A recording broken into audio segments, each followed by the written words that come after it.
Good morning. It is now 9 o'clock, Thursday, October 9, 2025, and I am calling to order the regular meeting of the Los Angeles Probation Oversight Commission. I am Eduardo Mundo, Chair of the Commission. I will be here this morning until about 11, at which time Vice Chair Commissioner Terry will take over for me, facilitating the meeting. Thank you, Diane.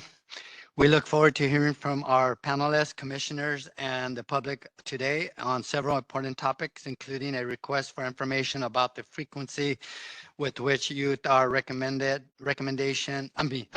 transferred to adult court and facing new charges, about a significant recommendation from the POC ad hoc Subcommittee on Education about transferring post-secondary education services to LACO, a discussion about probation's internal data management systems, and probation's MOU with local law enforcement agencies. And finally, a report from our executive director that will include an update on recommendations on probation's visitation policies. We will have several panelists joining us today here in person and virtually. A busy morning, so let's get going. And before we get going, I'd like to just announce some good news. The DYD Ray program is initiating a pilot project at Inglewood Court, where the judges and the district attorney and the public defender will work together to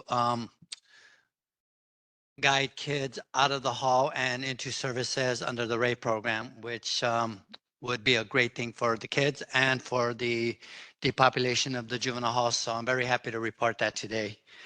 I will turn it over to Wendy Julian, our executive director, to explain how you can participate during today's meeting, and then she will call the roll. Good morning. Welcome. Bienvenidos todos. We're here at Magic Johnson Park. Thanks to all of you who are here in person and watching us live. We are recording this meeting, so you're consenting to be recorded. And you are welcome to participate with us live and virtually. As you know, the Probation Oversight Commission is founded on the concept of community engagement, and we want to hear from you, and the commissioners want to hear from you. There will be an opportunity for your comments on every agenda item today, and then again at the end of the meeting for items that are not on the agenda. The way this is going to work is that Chair Mundo and then later Vice Chair Terry will introduce the item. We'll hear any presentation there is to be heard. The commission will have a discussion. Any motions that are presented will be shared, and then we will take public comment before taking action on the item. If there are more people than want to participate, than we have time for, we will consider scheduling additional town halls. As Chair Mundo mentioned, we have a lot on the agenda today. As a reminder, please, for all panelists and public speakers, speak directly into the microphone. That allows our virtual audience to hear you better. I'd like to share the following code of conduct, asking you all to respect the following guidelines. Please stop speaking immediately when your time ends so that I don't have to interrupt you. Make sure your public comment relates to the subject matter and remain respectful of each other in the forum. If you're here in person, it's easy to participate. You just come up to the podium. And if you are on the WebEx, which is the only way to participate virtually, you need to click the little raise your hand icon. If you're calling into WebEx, dial *3 on your phone, and that activates the raise your hand feature for us, and we'll call on you by your phone number. When we call your name, you may need to unmute yourself by clicking the microphone icon or dialing *6 on your phone. Everyone will have 2 minutes today unless the chair determines otherwise based on the number of commenters signed up for each item. If you'd like to make your comments in writing, and thanks to all of you who did that already, many written public comments are already attached to the agenda today. You can send us an email to info@poc.lacounty.gov, and Janae is going to put that in the chat. Please don't send your public comments in the chat. Only the host, the POC staff see it. It's not logged as public comment, and the commissioners don't receive it, and it doesn't comport with our Brown Act responsibilities. If you need any accommodations today regarding the materials or making public comments, please contact Janae or Sarah or Jennifer in the back of the room. You can also send a need for those accommodations in the chat if you're participating virtually. Our meeting is being broadcast live to YouTube, but there's no engagement with users on YouTube. We encourage you to subscribe to our YouTube channel, though, because there are lots of awesome live meetings, recaps, recordings, and videos that we provide. You can also follow our social media accounts on Facebook, Instagram, Threads, and Blue Sky at LA County POC for more information about our meetings, and we encourage you to invite others to attend. Buenos días, bienvenidos. Ya hemos iniciado la conferencia por Webex y en persona. Si le gustaría hacer un comentario público y necesita traducción, nosotros podemos proveer su traducción o usted puede proveer su propio traductor. Tiene que hacer clic en la imagen de la mano que está en la parte baja de su pantalla o presionar estrella 3 en su teléfono si nos está llamando o puede participar también en persona. Si está viendo la conferencia por YouTube, no tenemos interacción con el público en YouTube. Tendría el doble del tiempo, que en este caso sería 4 minutos, para hacer su comentario y la traducción. Gracias y bienvenidos. I'm going to call the roll. Commissioners, please respond when I call your name. Commissioner Dolores Canales? Present. Commissioner Brooke Harris is out of town today. Commissioner Ishay Jackson is also absent today. Commissioner Millie Kakani. Commissioner Don Meredith. Here. Commissioner Sam Prater. Here. Commissioner Tyreek Ship is expected to arrive around 9:30, and we'll note in the minutes when he arrives. Commissioner Diane Terry and Chair Eduardo Mundo. Thank you, Chair Mundo. With that, we have quorum, and I will turn it over to you. Thank you, Wendy. Let's proceed with item 2, the approval of the September 15th special meeting minutes. Wendy, do we have any written public comments or live public comments for item number 2? No written public comments on the minutes. Anybody want to make comments in the minutes? And just to note, it's called a special meeting just because it was held on a different date. May I have a motion to approve the September 15th special meeting minutes? Commissioner Meredith, seconded by? Second. Commissioner Kakani. Thank you. Are there any changes to the minutes? Okay, seeing no one's raising their hand or hearing none. Commissioners, please vote with a voice vote. Aye. Aye. Aye. Okay, motion carries. Thank you. Moving along, we will go to item number 3. We will discuss and take possible action on a motion to request information about the frequency and process for transferring youth to adult court and for filing charges against youth for incidents occurring inside the facility. The motion has been attached to today's agenda as a reference and shared with all the commissioners. Wendy Julian will give a verbal report.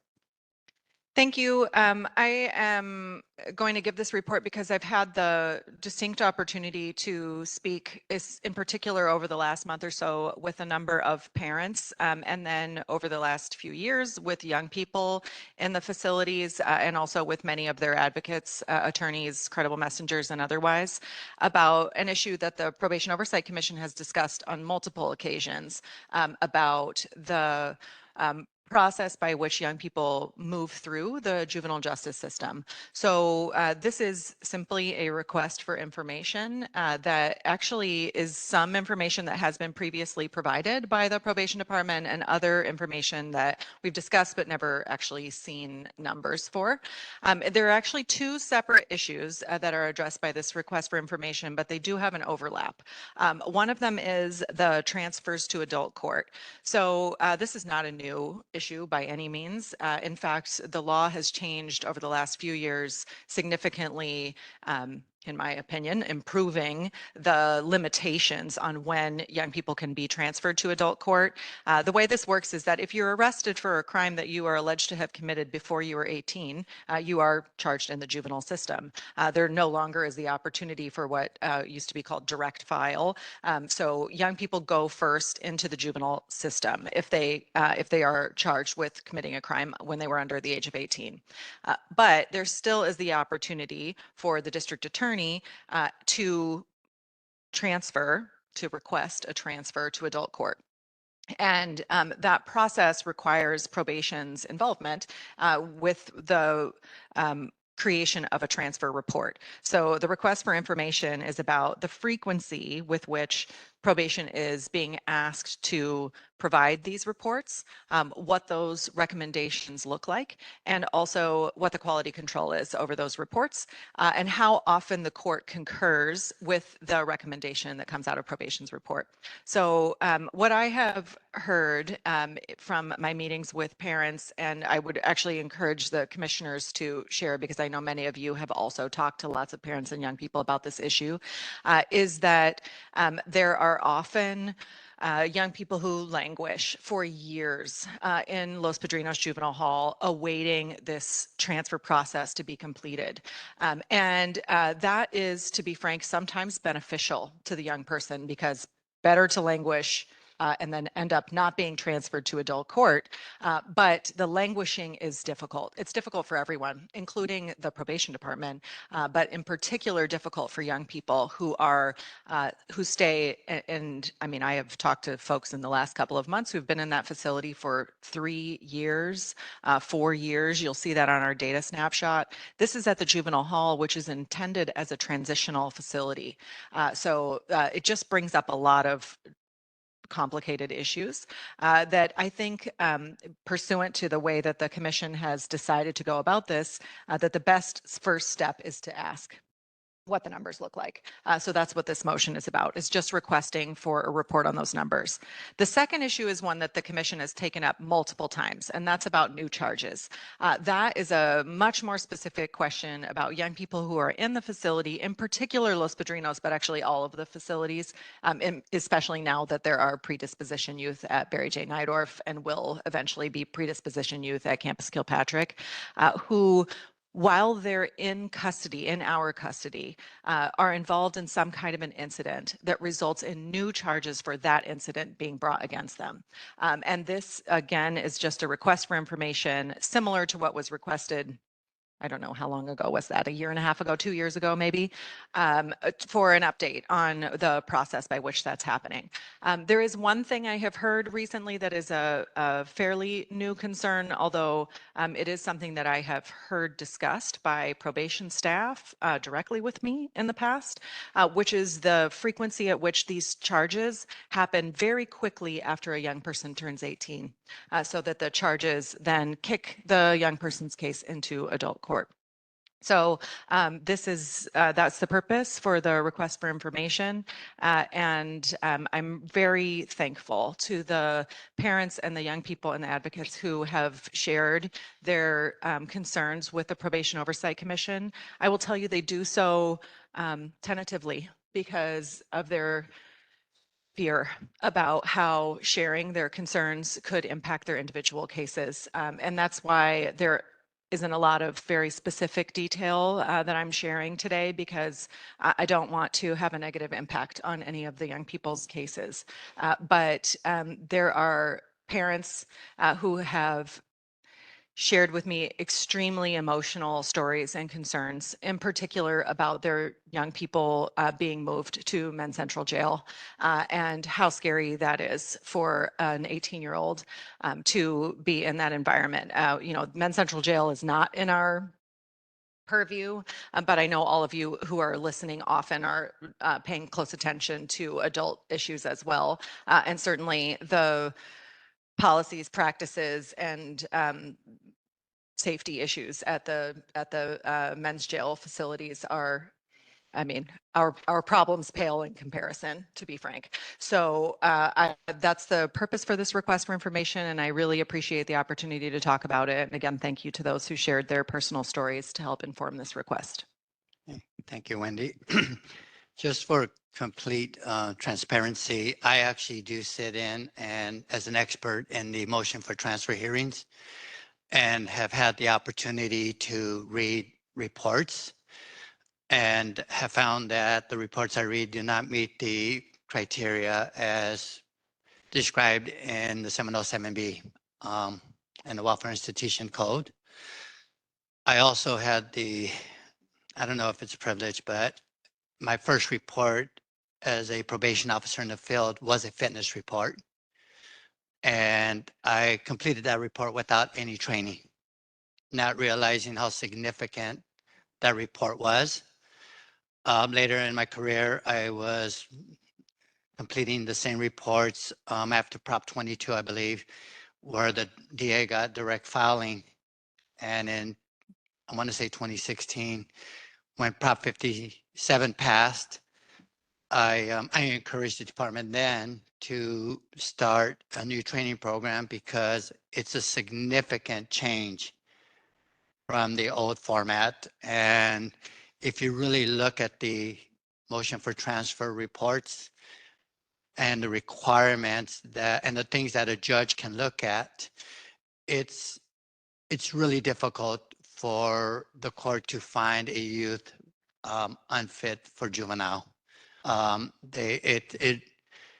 There's really a lot of work that has to be done, and those reports really lend to that if they're done correctly. But to start the discussion, we really have to know how many are out there. When I'm in court, I'll ask the public defender. No one has complete data. The district attorneys in the courtrooms, they basically know their number. And so this would be a great starting point for this county to kind of look at what we're doing there, not just probation, because this is a county issue. There are more than just probation playing in the court, right? You have the public defender and the district attorney. And so I just find that this to be a significant request, and I move that we accept the attached motion as presented. And I'm hoping to have a second before we open the floor for discussion and public comments. I'll second the motion. Thank you, Commissioner Kakani. And so now, commissioners, do you have any questions or comments about the motion? Commissioner? Can you answer this. Do they take into consideration the victims in this case? I hate that microphone. Do they take into consideration victims when they're doing their reports? That's not one of the 5 criteria, but the elements of the offense and the gravity of the offense is. So it's all part, it's a holistic, evaluation of the youth. Okay. Do they also take into consideration prior incidents or prior history? Yes. Okay, because I'm concerned that a lot of times the victims' rights or victims get overlooked in these. Commissioner Meredith, when I testify in these hearings, I know I think about the victim, but I also think about the law and the way it's written. And my personal opinion cannot be involved. If I'm going to recommend that a youth remain in juvenile, I do it with a heavy heart because, as you know, my brother was murdered. And I can only speak for my family's experience as victims, but it weighs heavily on everybody in the court. But the law as is written gives youth the opportunity to rehabilitate before they're 26. And so even though the victim is weighed, the law basically indicates that the main question is, can this youth be rehabilitated within the years that remain in juvenile? And I do appreciate the goal to rehabilitate the youth because many can be rehabilitated, but I am concerned that a lot of times I believe the victims are being overlooked in some of these situations, number one. Also, this motion includes number 3 on here, the new charges against incidents that are occurring in the juvenile hall. I understand that, but I want to make sure that we understand there has to be a consequence for that bad behavior because we've got a lot of assaults on staff and we have a lot of staff that have been injured or not coming back to work. That's just my thoughts. No, and they're valid thoughts. And there's a process, and all we do as the Oversight Commission is make sure that when youth are charged with a new crime, that it's an objective evaluation and it's consistent. And so, and know the number and how often it's occurring. Okay, So- and I appreciate that, but what we're referring to here, I believe, are those that are 18 and over that are in our custody that may have created or assaulted somebody or created a crime within the system Yeah. that they're looking at charging as an adult. That's a little bit different than somebody who was under the age of 18. That's correct. So that May have been, should have been a separate motion, but Commissioner Meredith, the request actually asks for both things that you just said. It asks for charges brought in the juvenile court against young people who are under 18 for incidents, as well as adult charges to be separated. Because I think I agree with you that those are separate issues.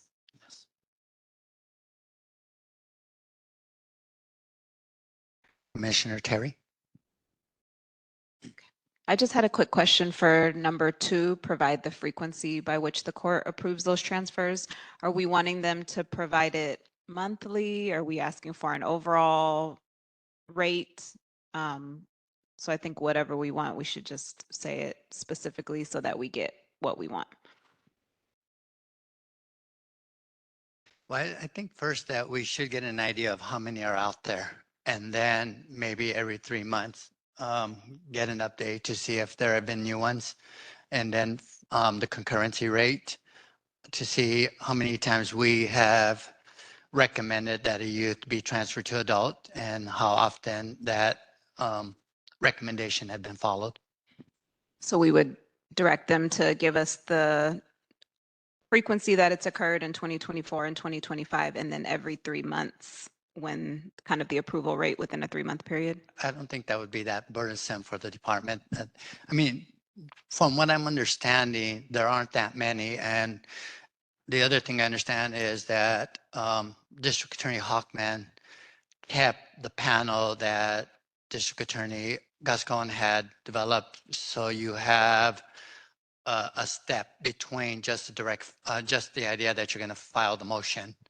So, and that's a good thing. So how many of those are in play, we just don't know. And, but we would be able to find out through probation how many motions or transfers are being heard now.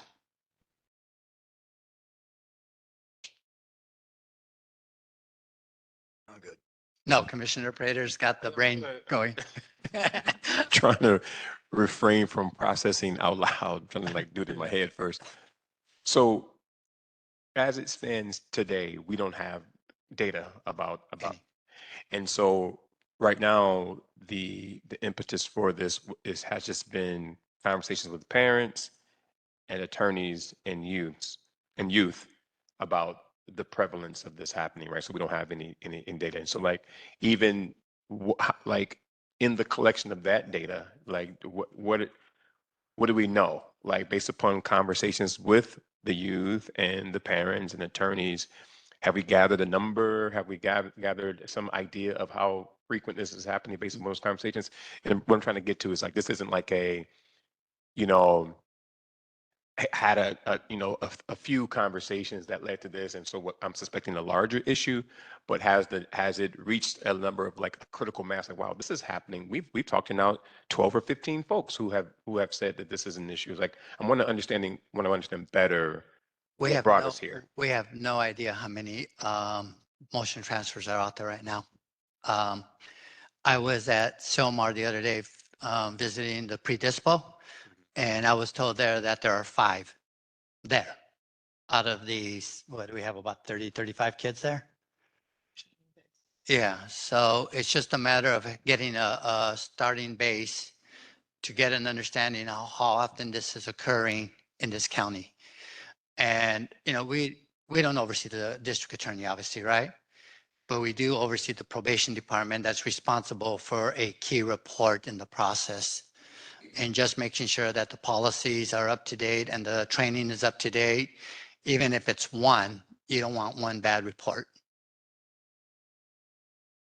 I just want to clarify that I totally agree that we have no actual data about the transfers. We do have data about the new charges. I believe that was a motion by Commissioner Kakani, if I'm not incorrect.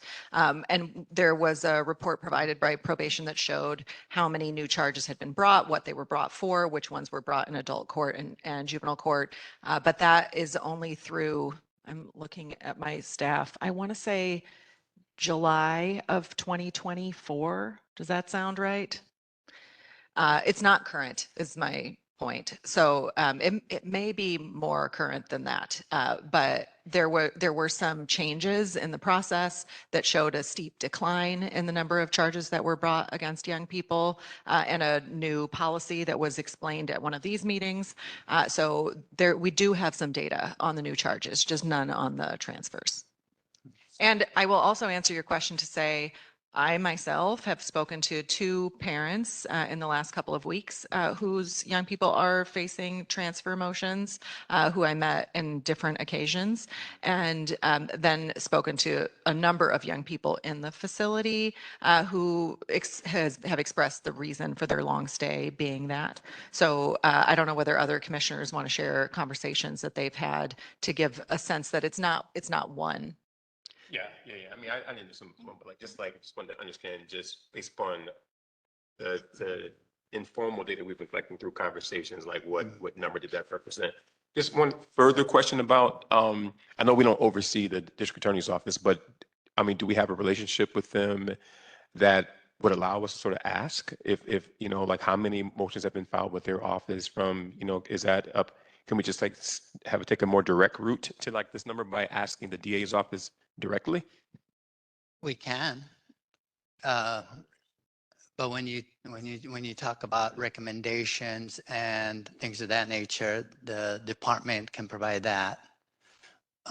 Because it's not incumbent on the district attorney to provide that. They can provide the number. I'll share this though. I do court watch, and a filing deputy from the district attorney's office was sharing with me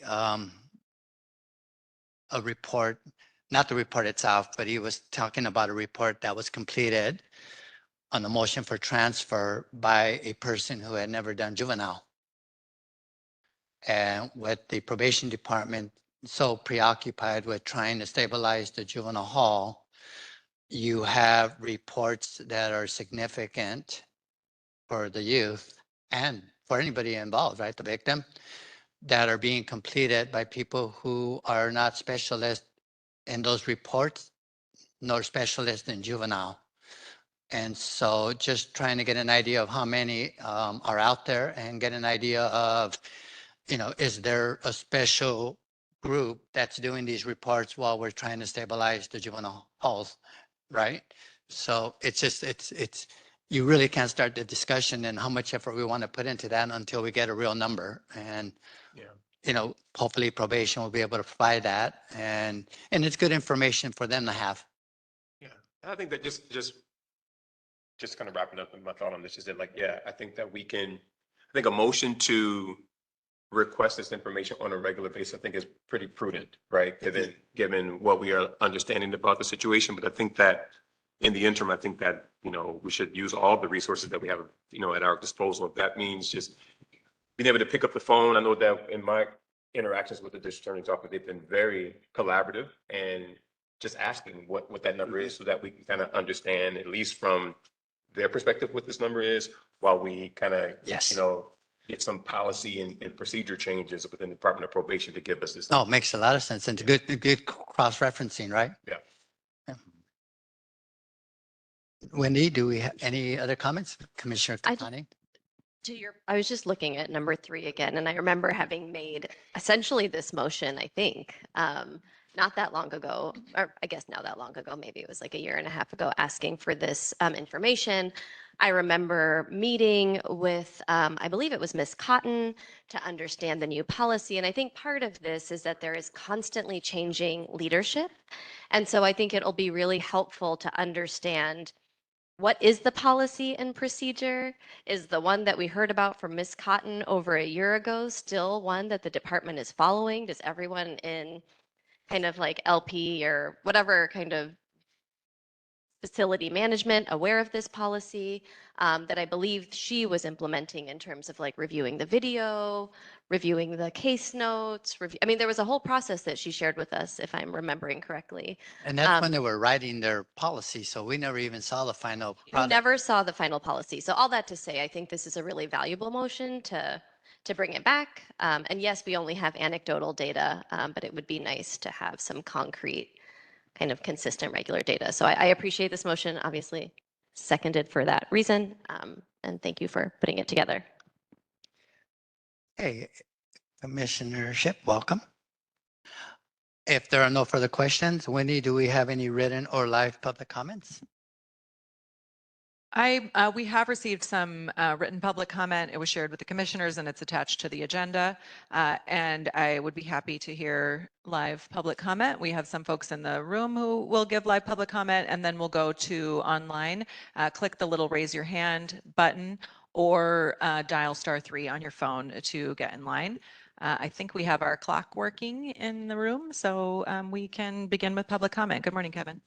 All right, good morning. So first of all, it's pretty scary that I heard the director said over the years, California has improved on the limitations on which juvenile can be transferred to the adult court. Oh, I think that is very concerning to me. Maybe you consider that's a very good news. But for me, well, that means that a juvenile who is 16 years old is a perfect opportunity to commit a crime. Someone is 17 years old, 364 days, that it is be the best time to commit a crime so they can avoid adult charges. Also, it is also a little bit concerning that when the Nathan Hochman are saying that, well, the old days soft on crime, George Gascon era is over. But right now, it seems like not too much difference when it comes to juvenile crime compared to Hochman versus Gascon. Second of all is that I heard that the director talked about there's no data. Number one, there's no data. Number two, even there is data, I wonder that does this commission understand there's difference between qualitative data versus quantitative data? And then when you analyze the data, did you put into consideration the data is qualitative or quantitative? And then which person who is interpreting the data, who actually have the basic statistic 101 education before you can finish your report analyzing the data. So that is also one of my concern, because I know numerous board of supervisor and the city council members, they interpret the data without any basic college level statistic education 101. And then continuing, talking about the agenda item, and it says filing charges against the youth for incidents occurring inside of the facility. Well, I don't know how does this word sounds to you, but it sounds to me, is that my clock stopped already? Is that my clock? Yeah. Why is that stopped? Yeah. So again, that's your 2 minutes. Thank you. I appreciate it. Did it not go? You didn't see the clock stop? Right now it says 1:26. Okay, you can keep going. You can keep going. Okay, so okay, it says, well, the agenda item says the charges against the youth for incidents occurring inside of facility. Well, to me, this is one of the funniest statement I have read in this room. Number one, in most non-woke countries, you don't have a chance of a probation. Number two, when you have a chance of having a probation in a woke city, in a woke county, in a woke state, and somehow you still end up assaulting on the staff member inside of the facility. And then opportunity number three, the commission, the director is a huge advocate. Let's not transfer the juvenile to the adult court so you can continue your mistakes. How many chances do you need? How many opportunities do you need? I'm just really feels that when you already given the first chance, second chance, you still end up assaulting the staff. And we have to talk about how can we eliminate the problem on assaulting on staff members in the facility. Well, I think something failed. Someone failed on this continued without no consequence juvenile issues right here. So, hopefully when I come back, the timer is ready. I'm confused. I don't know how to read the number correctly. Sorry. My apologies. The timer's not working correctly. I think hopefully we'll get it fixed, and I will put the timer on my phone. Thank you. Okay, anybody else in the room want to make comment? If not, we will go to Helen Eigenberg online. you all for shining a light on all of this and wanting to get the data on this. I think it's really important on both of the points that you're making with this motion. When it comes to the kids waiting, yeah, I mean, it can be a positive thing because they're spending more time in the juvenile, but having to be a youth and not knowing what's happening is also incredibly hard on them emotionally. So it's, you know, it's very nuanced. And then as far as the charges when that happen, if anyone is over 18 being moved over to Men's Central, let us not forget that Bonta just filed a suit in September because Men's Central Jail is unconstitutional and inhumane. So I think this data is really important so we can assess what is happening and do the right thing by these youth. I personally don't feel ever that a youth should be transferred over to the adult system. We know emotionally and psychologically where they are with their brain development. So thank you for just taking the time and putting this measure out there. Let's get the data. Thank you. Thank you. I think that's it. Yes. Okay. Lena Mallet. Lena, we'll unmute you. Share my support for this motion. I think I want to echo everything Helen already shared. There's no reason why there shouldn't be transparency around such an incredibly life-altering decision for a young person.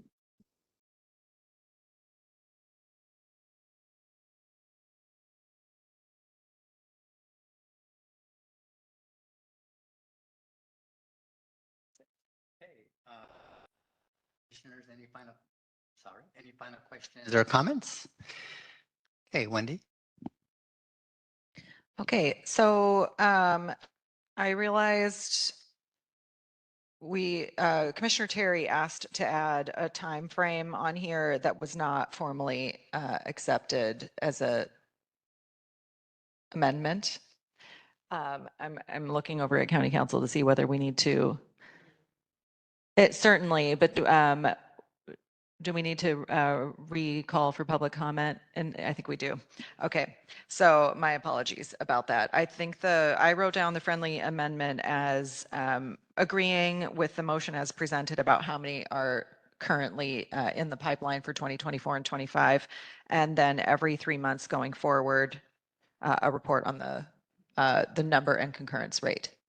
So I think Chair Mundo, you as the maker of the motion and Commissioner Kokani need to agree to that. I agree. Okay, so then we will give folks the opportunity to comment on the amendment. Is that the way that works? Anybody wants to? Yes, just to clarify that, you said this public comment is for the timeline. Is that right? Correct. Okay, good. Thank you. Thank you very much. Before I start, I just want to tell you that a director that I have been here for, let's just say 7 times, I don't know. And then it takes me 10 minutes to give you a new timer from CVS. It takes me less than 10 minutes to fix your timer, but this is the 7th month already. Thank you very much. Yes, I support the timeline. I support, we're going to have a deadline regarding when it's data. However, I want to add several things. Number one, I really wish that when you get whatever your data, I want to see that what is the pattern of such incidents. For every single juvenile who is transferred to the adult, I want to know that what is the previous history about it. And I really wish we can have a presentation.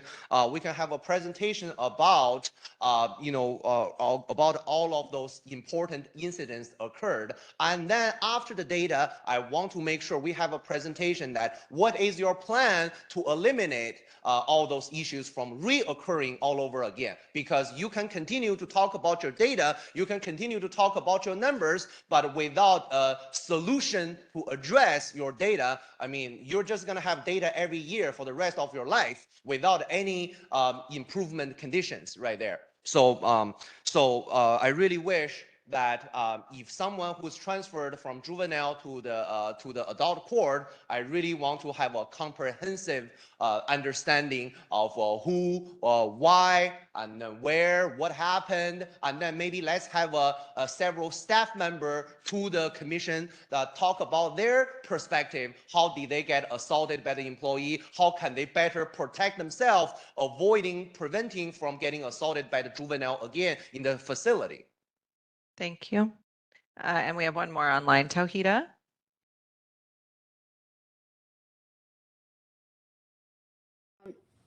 Hey, Good it- morning. I was trying to like speak before, but for some reason I was like clicking raise my hand, it wasn't working. So Okay, so you don't want to give comment on this issue? You're welcome I to. I do, but yes, I just wanted to like give context, you know? Okay. Yep, Anyway. go right ahead. Hello, my name is Sada Shakur, and I want to start by naming something that's deeply troubling. Probation continues to use pepper spray on young people, even after being asked repeatedly to stop. We're talking about children, kids who are already in pain, already isolated, and we're still choosing to meet them with violence instead of care. I want us to pause and think about what accountability will look like if we did that. If any of us, parents, teachers, mentors, pepper sprayed a child, we be held accountable immediately. So why does that standard suddenly disappear when harm is coming from system itself? The truth is, these cosmetic fixes to juvenile halls, new paint, new programs, new new slogans don't change systems that are rooted in racism and abuse and harm. You can't reform a cage by repainting it. If we really care about safety, about healing, about the future of our communities, then our focus can't be on making these facilities prettier. It has to be on freeing our young people, on investing in what actually works: care, connection, opportunity, and love. Because liberation, not punishment, is the only real true measure of accountability. Invest in Heart of YJR. Thank you. Thank you. Okay, seeing no further public comments, I will call the roll. Commissioners, you are voting yes, no, or abstain on the motion as presented and attached to the agenda, plus a request for how many total cases are out there and an update on this data every 3 months going forward, including the concurrence rate. The motion was made by Commissioner Mundo and seconded by Commissioner Kakani. Commissioner Canales? Yes. Commissioner Harris is absent. Commissioner Jackson is absent. Commissioner Kakani? Yes. Commissioner Meredith? Commissioner Prater has stepped out. Oh, no. Yep, he has stepped out. Commissioner Ship? Commissioner Terry? Yes. And Chair Mundo. Yes. So with Commissioners Harris, Jackson, and Prater being absent, the motion passes unanimously. Thank you. So we are going to switch the order a little because our panel for item number 4 will not be here until 10 o'clock. We thought earlier that we would move to item number 6.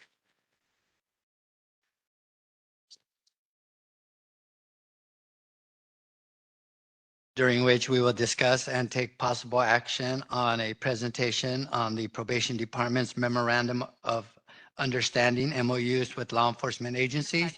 Sorry, I'm giving bad instructions to the members of our audience. You're right. We're going on to number 6. Thank you. Go ahead. I'm not going to start over. No. No. For cooperation with field services, a list of agencies with whom the department has entered MOUs on this issue, a report on what data is being tracked and with respect to these MOUs and how much funding is involved. A copy of the MOU has been attached to the agenda as a reference. A representative from the probation department was not available to discuss this agenda item. However, we can discuss this item and share questions, comments you all have with the department after today's meeting for a report back. Commissioners, we can actually start the discussion if anyone was able to read the MOU, and are there any questions or concerns you may have? Commissioner Kokani? I'm making a mess out of this. All right. I had the opportunity to read the memorandum of understanding between the probation department and whatever LA Impact stands for, which I believe is Los Angeles County. Actually, I don't know what it stands for, but whatever it is, it's some interagency law enforcement thing. And I found it deeply, deeply concerning. I think that, you know, the chief was here at our last meeting, and I actually took notes around what he said. And to me, what he shared in that meeting felt like it was in direct contradiction with what is in that MOU. He made, to me, very clear that this was not, you know, the taking over or even like the substitution of probation officers. This was simply an information sharing opportunity. So things that, you know, were occurring with folks who are on probation didn't just end up in a case file, but were actually in real time communicated with probation officers, field officers, whoever may or may not be responsible for supervising an individual on probation. However, the data that's being collected in this MOU is around law enforcement conducting searches of individuals on probation, doing compliance checks, documenting or perhaps arresting folks when they are in violation of probation conditions. And it does seem like a very different type of approach that probation is seeking for law enforcement to fill in.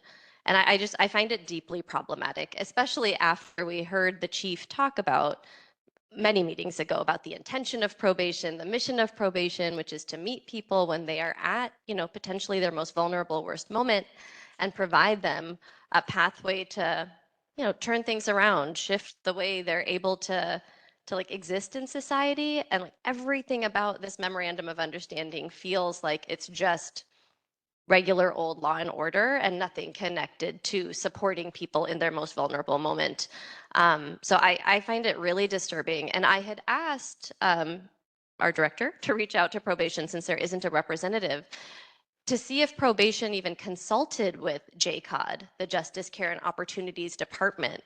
And I think the response was, which feels so lacking to me, I just have to read it. This was not previously considered as an option. However, any service and role JCOD can provide would be welcome with the appropriate discussions. That really means nothing to me. And it seems like, given the county's intention to prioritize care, given the probation department's alleged intention to provide care and support to people, that JCOD wasn't considered before turning to cops doesn't really make sense to me. So I just wanted to share how concerning I found this MOU. I'm reading Commissioner Meredith's face, and I will clarify that Commissioner Kakani reached out with some questions before the meeting that were answered in writing that we received yesterday afternoon. And those questions and answers will be shared. They just need to be reformatted in a way that shows the question and the answer. The way the back and forth email went, it's not something that would be helpful, I think, to be shared with the public in the current format, but the substance is helpful. So those questions and answers that Commissioner Kakani is referring to, I have received permission from the department to share them with the commissioners and publicly. So we will, Janae and I actually talked about this morning, be reformatting those questions and answers, and then any questions that you have today that we can get answers from the department, and sharing those with all of you and the public.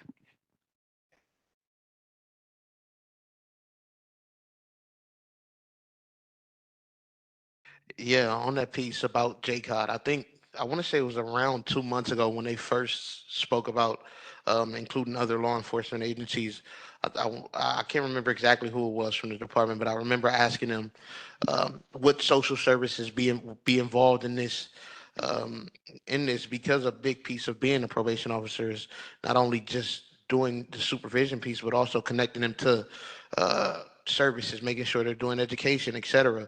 And so I think my biggest concern for this is that it's more so focused on how do we just make sure that they're doing whatever they need. But the bigger piece is how are they getting what they need, right? Like I feel like that is missing from this MOU for me or MOA, because a lot of these people, yes, they're under supervision, and we can send law enforcement units to their house, but are we giving them access to anything that they need to be doing? And I get that there's community-based services, but it would have been good to have JCOD or some form of social services provided through this. I think that's my biggest concern that I want to lift up.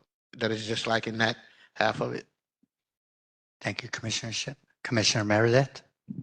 Yeah, just for clarification, law enforcement can contact a probationer anytime. That's already in the law for going this MOU. This MOU is kind of focused to assist the department in a time of shortages so we don't have a tragedy like we had 3 years ago in El Monte where 2 police officers were slain by an unsupervised probationer. That's part of this. We also have the co-located in many of the agencies, and they do work with the services they can provide to those clients. So it's not like it doesn't go addressed. Thank you, Commissioner Meredith. Commissioner Terry? I'm particularly interested in the training piece, and if that's the case, that they're kind of here as a stopgap given the shortages, but they're acting in the name of probation, then they should be trained in the manner that field officers would be handling those visits. And so I think, and maybe they already are, but I think we don't fully know what that training looks like. And I'd be curious to know how, as someone with a law enforcement lens, when do you take off that hat because you're coming in as acting in the name of the probation department who has a particular lens, but then you're also law enforcement, and it just seems that that would be hard. And so it would be good to know how that works. And then the quality control, what type of oversight is there over this process to know if it's being implemented effectively? Commissioner Kakani, I think do you have the response pulled up in front of you about the training? Did you want to share? Commissioner Kakani had that same question. Yes. All that was shared was, I said, can we see what materials were presented to law enforcement connected to this MOU? And then the response was, yes, the training is a PowerPoint and can be provided. And so I will add the question about quality control to share with the department. And, you know, I've been looking at this, and when I was in the gang unit for probation, we had daily operations like this, and it, a lot of the training was by the law enforcement agencies that we worked with because they just had a safe oriented approach that as a probation officer, you're not really mindful to the real threats because you have these relationships with the individuals.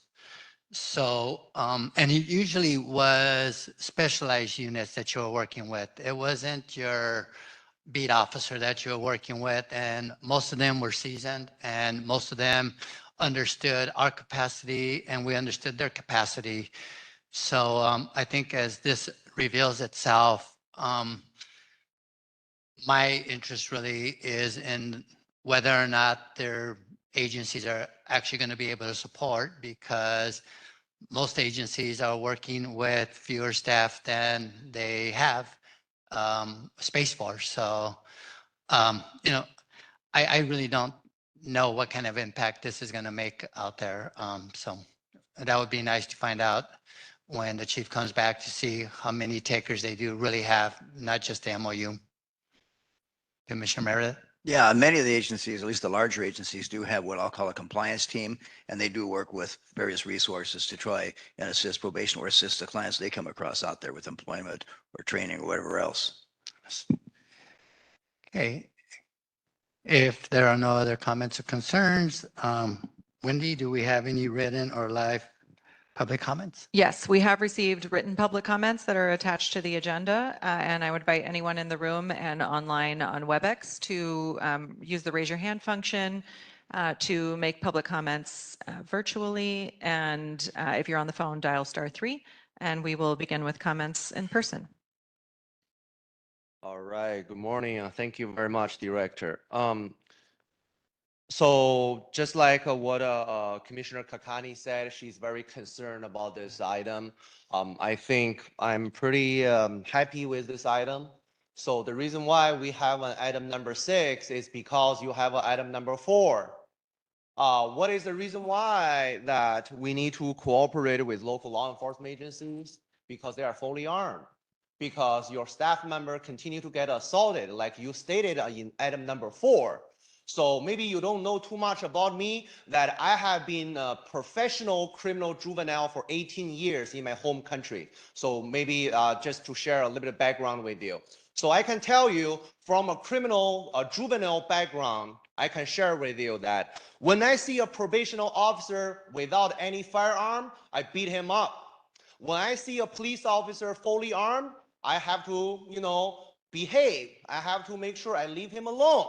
So that's the difference between you have a staff member continue to get assaulted in the facility and then versus on the street when your probation officer, either they are fully armed, either they are accompanied with a fully armed law enforcement officer, they are much safer.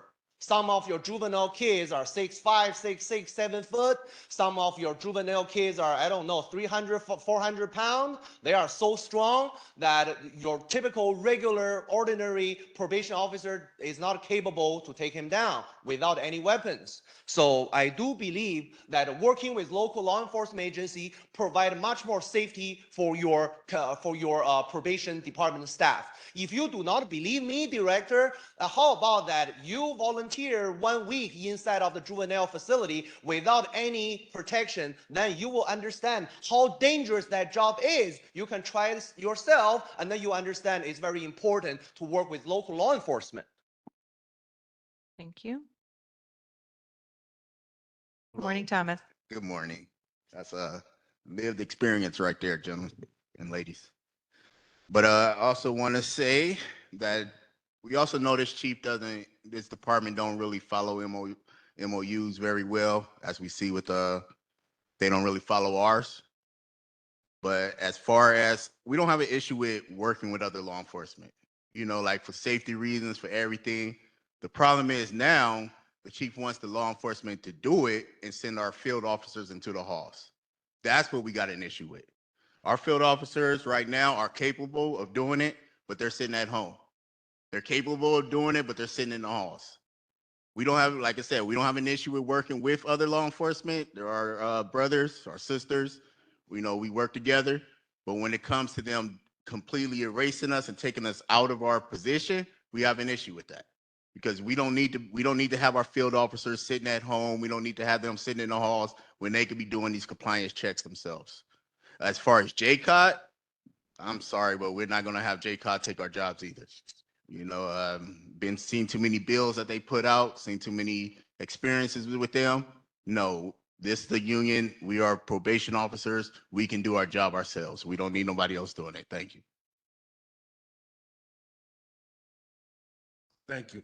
Can I use this 45 seconds he didn't use? I understand what you, no, but just listen to the conversation. I'm in full support of probation having their jobs, but as well, for the last, 20 years, I can see that we rely on law enforcement to do probation's job. And I think with them being undermanned, they can't handle that job. Well, I think we need to look more into these communities for support. I mean, I've been doing like CVI work in these communities for like the last 20 years. I am one of the founders of the Office of Violence Prevention as well as the Trauma Prevention Initiative. And we came in to help support, not to take over nobody's job, just to come in and support. And we started in the Westmont area, which was highlighted in 2014 as Death Alley. I was author of that as well. And I also helped put a team together where we reduced violence over 60% of homicide and shootings and violence over the last, 7 years. And so we just want to come in and support, because I think we are the community that's missing from this thing that's occurring in the juvenile halls. Because with these kids, you got to realize they're coming from these communities, and they're coming back to these communities, and the horror stories that's going on in there. Out there with probation, had to fend for themselves. They shouldn't have to live like that. Like I was once came through the juvenile system, but these kids are coming from a hurt place, and there's no healing for them. I mean, the moment you take them away from their family, there's no connection with whoever their guardian was, and so they're gonna act out, and then they interfere with the other people that's in there intimidating them. Until you bring the community in to help support them, we're gonna keep this cycle going, because we don't have nobody in line signing up for probation. We don't have nobody signing up for law enforcement, because we can't put this extra work on either one of them. Because because law enforcement is underhanded. They don't have any people signing up for it. So they don't have the bodies to be going, following probation, doing the work that they're doing. You got to utilize the community or agencies that's coming up in this community that's helping reduce violence. You got to realize since we've been doing this, we don't reduce violence over the city and over the county, something that law enforcement couldn't do by themselves, but working as a partnership, we can do it. Thank you. Thank you. Good morning, Antonia. Good morning. Um, my name is Antonia, and I'm here on behalf of ARC, the Anti-Recidivism Coalition. I wanted to uplift this audience member's statements as well as Commissioner Tariq, Commissioner Kakani, and Commissioner Terry. There's some deep concerns in the way this is presented. Not only is it a financial commitment, it also doesn't explicitly tell us what's going to be happening. I think the biggest concern is that PowerPoint training. I think that should be something that should be under strict scrutiny. We've seen violence happen and we've seen it increase over the years. And so to have just a PowerPoint to help law enforcement learn how to treat young people is not okay. I think another thing that we should also consider is what are the community-based resources being reached out before more law enforcement, before more armed officers. What can we do to increase rehabilitation, increase reception, and increase healing instead of leaning more towards what Commissioner Kakani said, law and order treatment?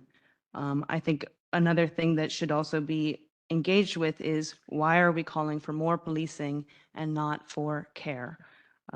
The role of probation is not only to house people, it is to protect them and to serve them as well. So let's focus on that and then only in other circumstances draw in other kinds of agencies. Thank you. Thank you. And we have 2 online public commenters, and then we're going to close public comment. That's Lena Mallett and Helen Eigenberg. We'll start with Lena. Thank you. Want to uplift all that Antonia just shared. This motion to me is also deeply concerning for a variety of reasons. One, that it cements an approach that is rooted in violence and surveillance, which is in direct contradiction with the board and the county's priorities or stated priorities. It also ignores community-based solutions that should be used. JCOT is a department that is stood up, that is ready to receive and ready to support. So it's deeply concerning that their services and that this community-based approach is being ignored. We've known for a long time that probation and law enforcement agencies work collaboratively. They are, to Thomas's point, brothers and sisters, despite how bad probation officers want to claim that they're the social workers, that they're the biggest community-based organization. We know that that is not true. They are still rooted in punitive approaches. They're still rooted in violence and in surveillance. But part of me is grateful for this contract for making it clear that the 2 agencies cannot really be separated and that their work will always support and uplift each other. I want to call on the board to disband this contract. There's no reason that these departments should be receiving an additional $1 million from the probation department, especially knowing that these operations already happen unfunded.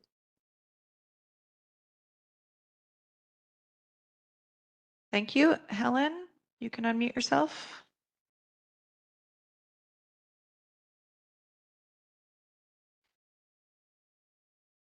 Thank you. Thank you for requesting this report. This whole MOU, as Lena said, is deeply concerning to me. This contract should be disbanded. You know, someone once said that what's happening at LP and with the juvenile system is we just keep moving the chairs on the Titanic. And that's exactly what feels like is happening here. We keep moving people who are not well-trained, and well-trained is really important when we are talking about working with the health and our youth. And so once again, we're moving people who aren't going to be well-trained to cover another hole that is being caused with, you know, everything that's happening in our juvenile system. So it's just mind-blowing to me. I just want to lift up what both Commissioner Schiff and Terry said, and then the last 2 people who spoke before Lena. Thank you. Care first, policing last, and let's stop putting people in positions where they're not properly trained, and let's put our kids first. Thank you. Thank you. Commissioners, Commissioner Canales. I just wanted to ask one question really quick. As far as the funding goes, since it's been available, the $1 million, and is there any way that we can request to see how many invoices have been submitted so far by LA Impact? Because it's been going on since December of 2024. And so surely funds have already been dispersed, and I would just like to see what's allocated on the invoices. Thank you. Would that require a motion or just a request?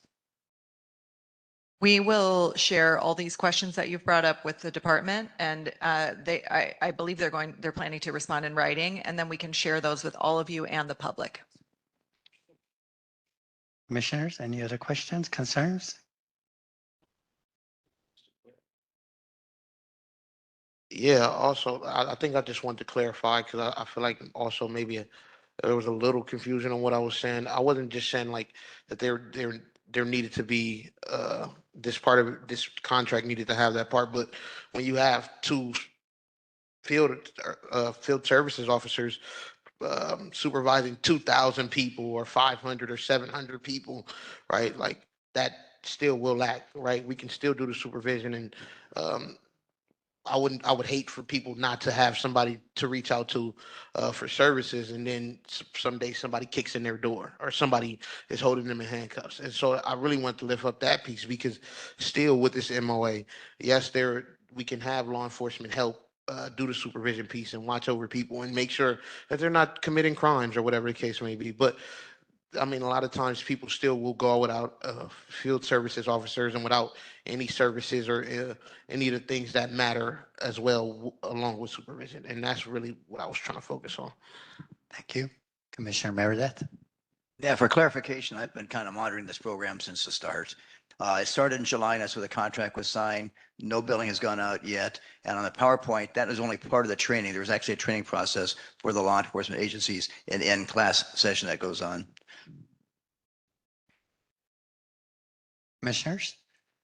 Okay, with that, we'll move on. We will move back to item number 4, which is to discuss and take possible action on a presentation by the Probation Oversight Commission's Education Ad Hoc Committee regarding a proposal related to post-secondary education services, which has been attached to the agenda.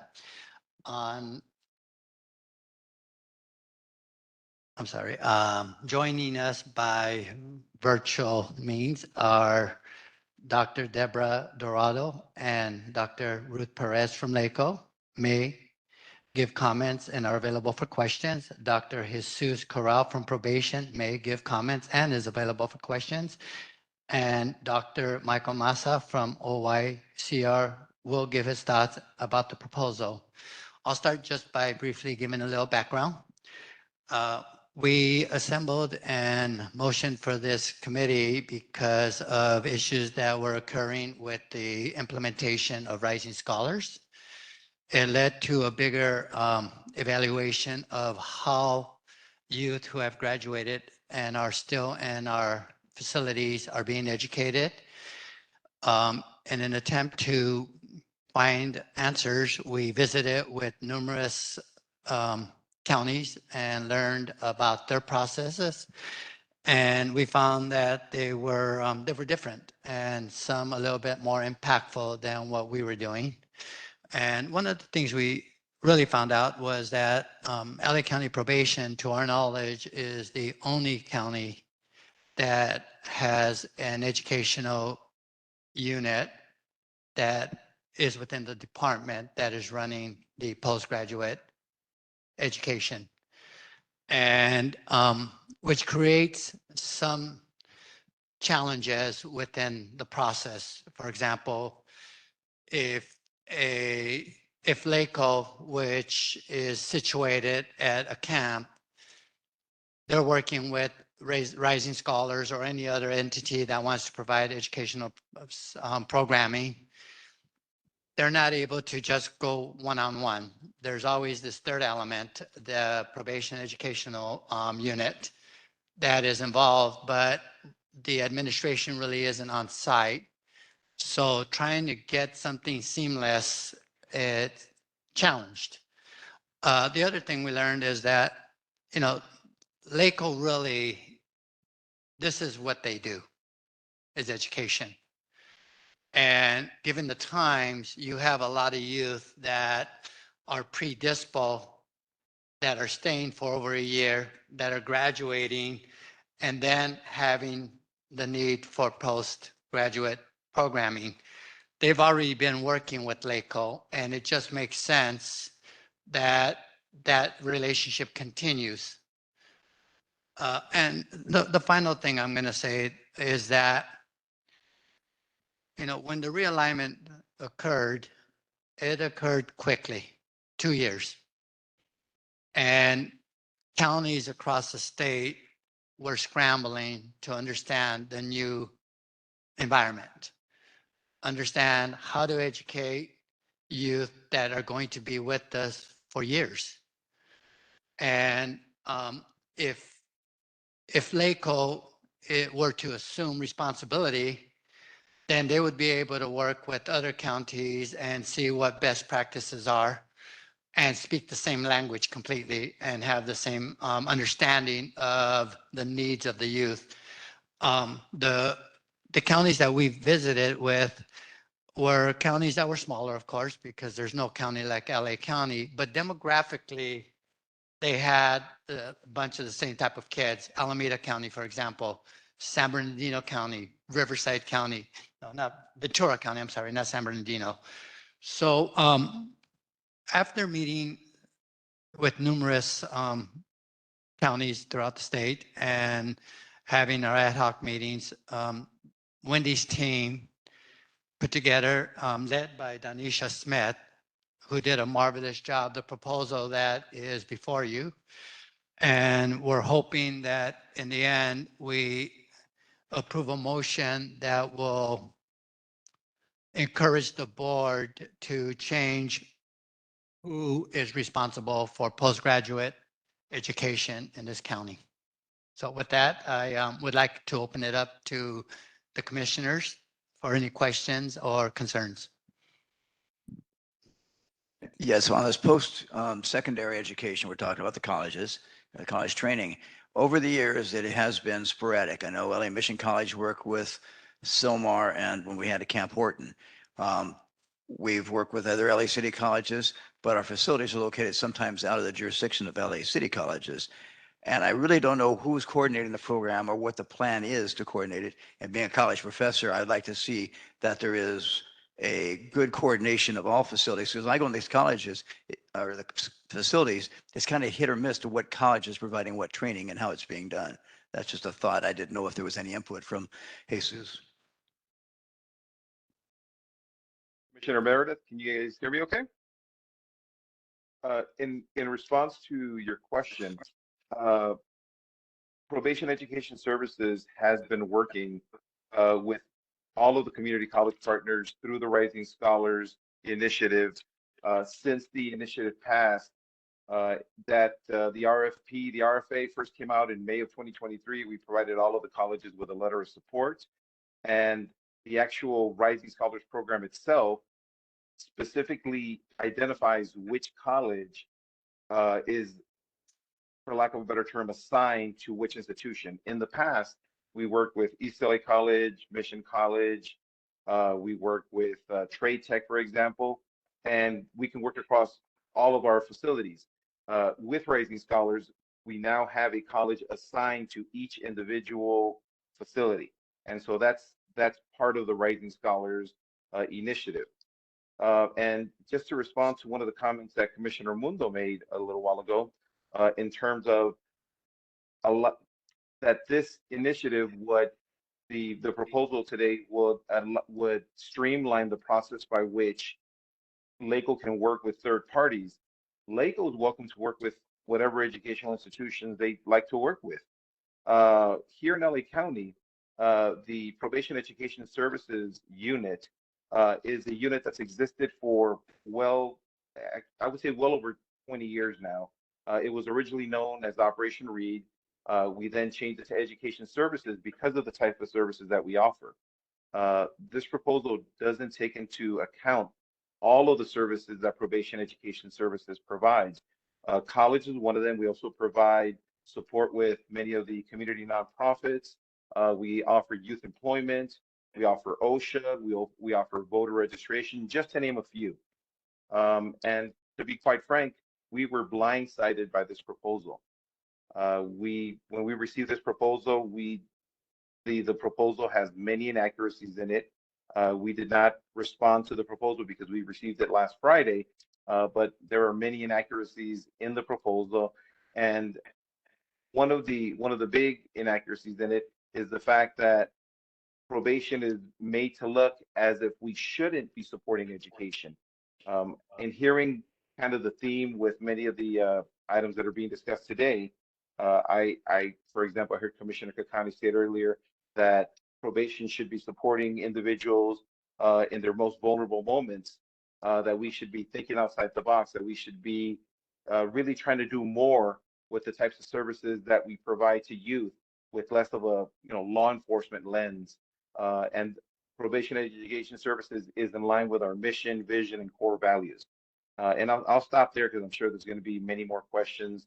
But thank you for allowing me to speak and present right now. Thank you.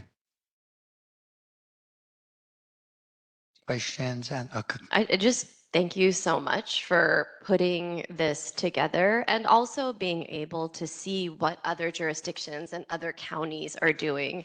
And the fact that no other county, and while LA is its own little unique place, given its size, given its budget, but given that no other county kind of functions this way, where you have probation kind of leading the charge in higher education spaces. I thought it was really helpful to see in this way, and I hope that the public has an opportunity to read this as well. I am curious, I know LACO has kind of always, I think, limited their, I don't know if it's like limited their support of young people till the age of 18. Is there a reason that I don't know, that limit exists? Is that just something that was arbitrarily created because there was already this probation education services thing? if either Dr. Eduardo or Dr. Perez would be able to answer that. Thank you. I'm happy to answer that question. So LACO works with children beyond 18 years of age, as long as they haven't earned their high school diploma. And the reason why LACO stops once a student earns their high school diploma is we no longer receive funding. The way the Ed Code is written, we receive funding to make sure that students get to that high school diploma. And then we still stay involved in other ways, because they're at the camps and halls. But in terms of our funding sources and this funding that we receive from the state to educate students, it's only until they graduate from high school, or, and for special ed students, I believe it's until they're 22. Okay, so it's primarily a funding thing, because I'm seeing here that the bulk of probation education services budget is net county costs, which are locally generated tax dollars that could be allocated however the county deems fit. So it's not like, that huge chunk of, or the majority of that $5.5 million couldn't go to LACO to hold that, which certainly makes sense to me as the Office of Education. And I would imagine kind of a larger network to really be creative about how we provide higher education and additional vocational opportunities to young folks. Just for the folks on the ad hoc committee, would love to kind of hear a little bit more. I know it's listed here in terms of the creative practices and promising results that other county offices of education have spearheaded, but if you all can kind of share what that's looked like in the conversations that you had with other counties, I think that would be helpful. I can actually address one of the exact questions that you asked, which is about actually it's what Dr. Eduardo said about the funding, which is that in those other counties, the college age and the post-high school graduate is funded by probation.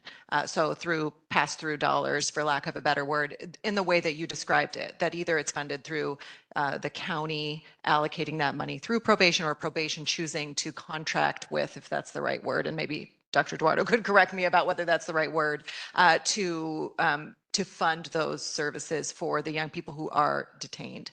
So there is a difference in the way that is administrated in those other counties with which we spoke. And I think this comes out in the proposal, but there was a through line in terms of what we heard from them, which was let's let the educators do the education, and a very collaborative approach to that when probation was still providing the services in terms of making sure young people had access to the classrooms and that there was safety and the things that are clearly within probation's purview, and also regularly communicating and working with their Office of Education in order to ensure the high quality of the programs. Also, I think the commissioners all know this, but for the public, their Rising Scholars is a statewide intervention and offering. So all of these local jurisdictions, other counties also have the Rising Scholars Program.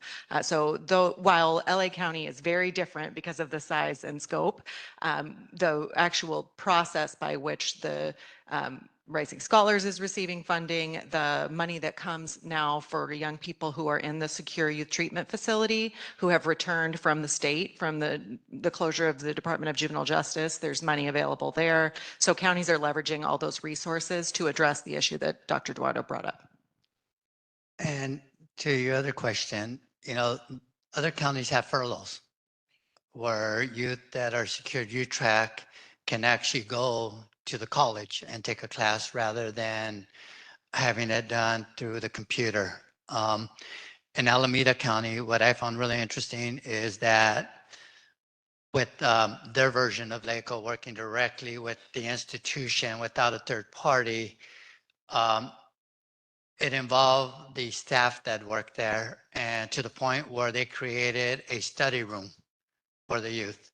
And they got rid of a lot of the restrictions that we have in LA County with regards to computer access, because a lot of these teachers at the universities have links. And that direct connection with the facility and resulted in just more interaction with everybody. And those are the two main ones. I know that if Dr. Massa, I don't see him online here. I'm here. Hi, Dr. Massa. So Dr. Massa is up and down the state. I've seen him on a plane once. He might be able to give some other examples. Yeah, I'm actually in Alameda County right now at Laney College, who is the Rising Scholars partner for the detention center. So it's funny that it's coming full circle. I also wanted to ask that consideration be given to new laws that are in place now to really drive this effort. There's an Assembly Bill 2181, which is designed to allow young people in detention settings, specifically the kids we're talking about, to access the County Office of Education programming, even if they've received a diploma on the minimum state standards. And this was a diploma pathway that was really created for young people in foster care systems and then extended to young people in juvenile detention settings as well. So we don't want to issue a diploma that then cuts off access to County Office of Education programming through CTE, elective courses, things that will help just build lifelong learners and help with transition and reentry. And so this would actually allow Los Angeles to get ahead of this, because this is the direction that the state is moving now that there's this new long-term population in county care that we understand have different educational needs. So I think it's really smart that LA is considering this on the early onset of this legislation.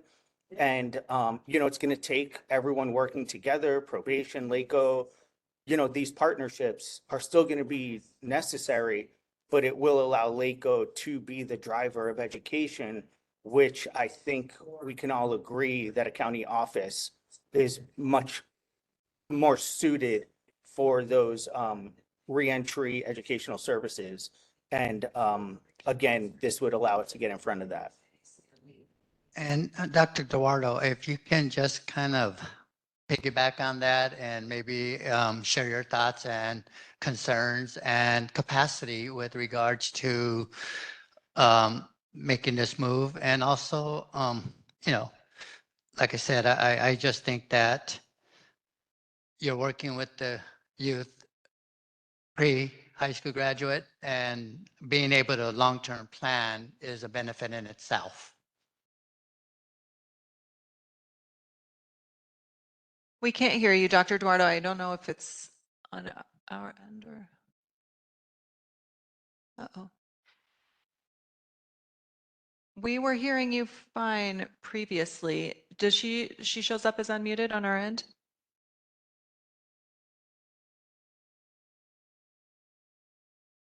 Michael, can you try to say something again, just to see if we can figure out? Yes, could you guys hear me? Okay, yes, we can hear Michael, so I think it must be on your end, Dr. Eduardo. Oh, that's not good.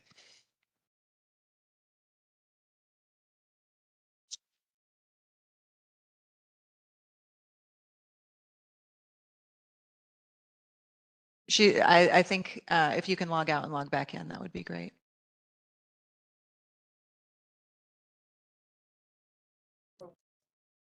While we're waiting for Dr. Eduardo, can I just also add that the one of the strongest tools we have for our young people is access to higher education, and dual enrollment opportunities that exist are an avenue to really get our young people connected to higher ed even while in high school. And then it helps probation so that we don't have to split the population between the high school students and the probation and the college students. All students could take classes together, and the high school students would get credit from those college courses towards their high school progress. So this is one of the additional benefits that would also help engage students. And we know through the data, the earlier you have access to college, the more likely you are to continue with that pathway. And so I just wanted to throw that out there while we're waiting for Dr. Eduardo to come back on.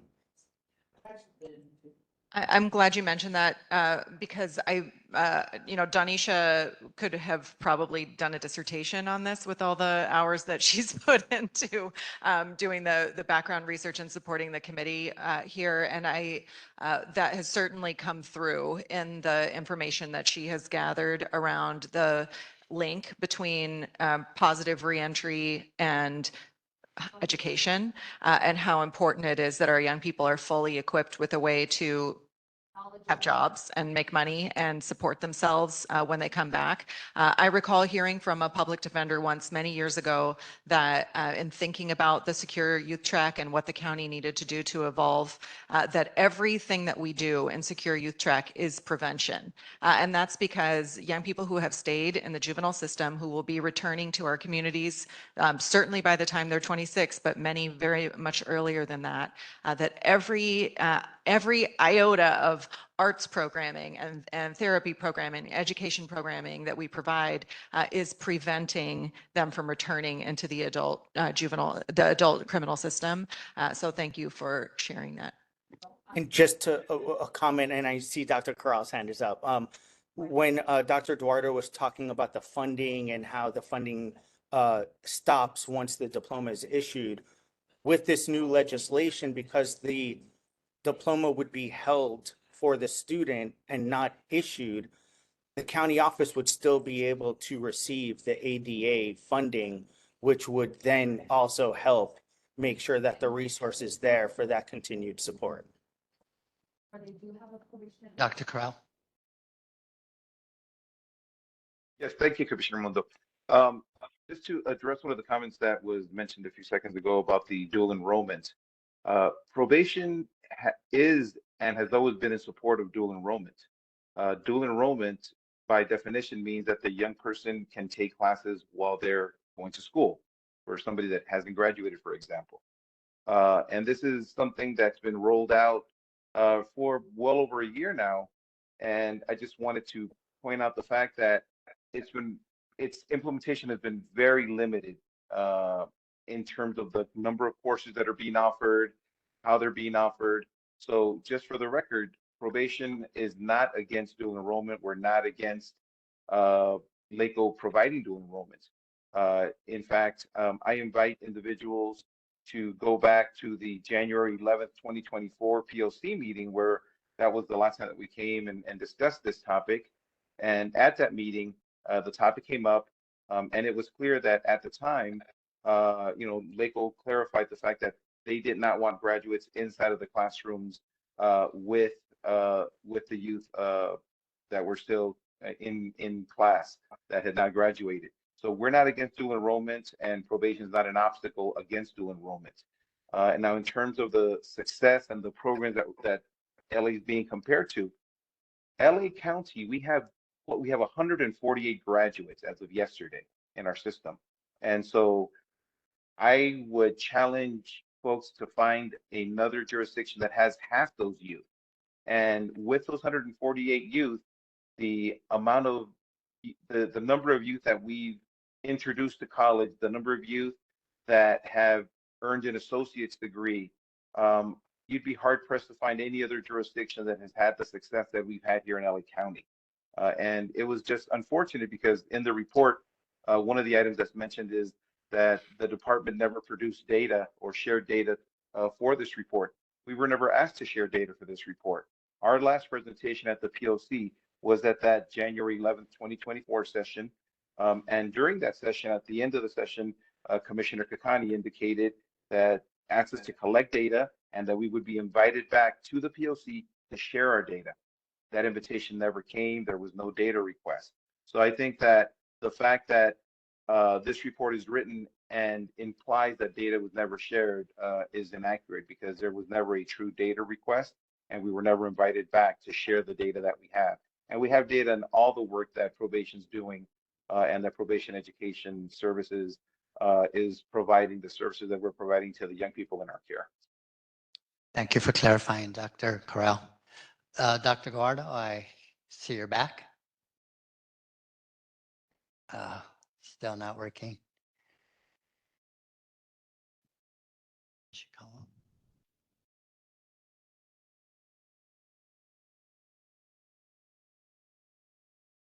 Can we call her?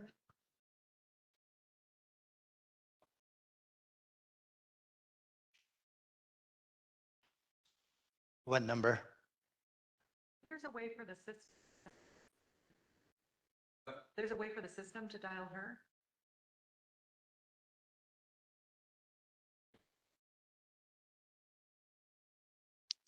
Can I just lift something up while we're waiting, the technical things? Yes. I appreciate so much about what you're saying, Wendy, around like access to higher education and access, just access to higher education and what that means for outcomes, long-term outcomes. But I think like the word that's missing is quality higher education. And I just want to lift up that like what I have seen when I have done inspections or done visits as it relates to higher education that is being facilitated by probation education services is not quality higher education. I mean, my first exposure to asynchronous learning, which I think is like pre-recorded lessons and things like that, was during the pandemic when my kids were sitting next to me and I was also trying to work. That did not work. And obviously my kids at the time were much younger, but that's largely what I think the young folks in our facilities who are experiencing higher education, unfortunately, are experiencing. Or it would be great if there was some more public kind of information around how many young people are receiving live instruction. I think in my 2.5 years on the commission, I've only seen live instruction once. And it was magical. It was at Barry J, and young folks were taking an advanced math class, and like everyone was in it and super engaged.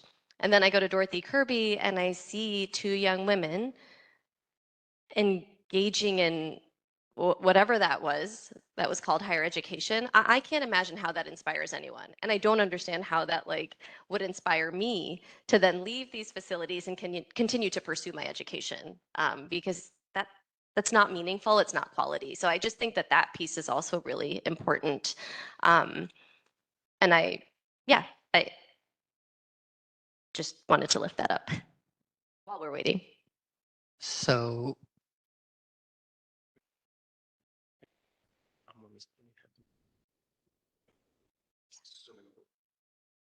okay, we're still working that. I know- Oh, Yeah. go ahead, Dr. Massa. No, I just wanted to raise awareness that Dr. Corral did have his hand up, and then I have a comment after. Dr. Corral. Yes, thank you, Commissioner. I just wanted to address the question that Commissioner Kakani just presented. In terms of the types of classes that we offer, well, let me clarify one thing. The classes that are offered are all offered through our community college partners. Probation Education Services, we simply facilitate the courses. We do not grade the classes. We do not provide the instruction. That all comes through our community college partners. The courses are a combination of in-person, online, and hybrid. And these courses are similar to the courses that youth in the community can take through our community college partners. They're high quality courses, and in fact, the proof is in the numbers. We've had close to 20 youth earn their associate's degree. We've had young people accepted into Berkeley. We had a young man that recently graduated from Berkeley that started in our program. We have 2 youth that recently transferred to CSUN, another one at UC Santa Barbara, because we not only help them while they're with us, we also, while they're with us, line up the funding for them to continue their post-secondary education once they transition. Now, the actual transition support, that's what the colleges receive funding for. That's part of Rising Scholars. That's part of the grant. So the individual colleges provide counselors that provide that level of support. Now, another big factor in terms of providing more in-person instruction, and probation, we always request in-person instruction whenever it's available, is that the colleges have minimum numbers that they need inside in order to be able to provide an instructor. The Rising Scholars Grant, unfortunately, the amount that each college received does not support the colleges to the level that they can actually pay for professors to come, even though you might have like you mentioned, Commissioner Kakani, you have 2 young ladies at Kirby. That's not those aren't enough students for a college to send a live instructor for those 2. And the way that we've overcome some of these challenges is by having a live teacher in one part of the facility, and the young people in different places. So it's a live class, and they refer to those as high flex or hybrid courses. So we've tried to really think outside the box in terms of supporting the young people. But once again, there's a lot of limitations from the community college partners because of the funding that they receive and the numbers that they require in order to make the classes viable for them. Dr. Corral, do you think consolidating the effort and letting LACO do it would basically not net the same results? I think that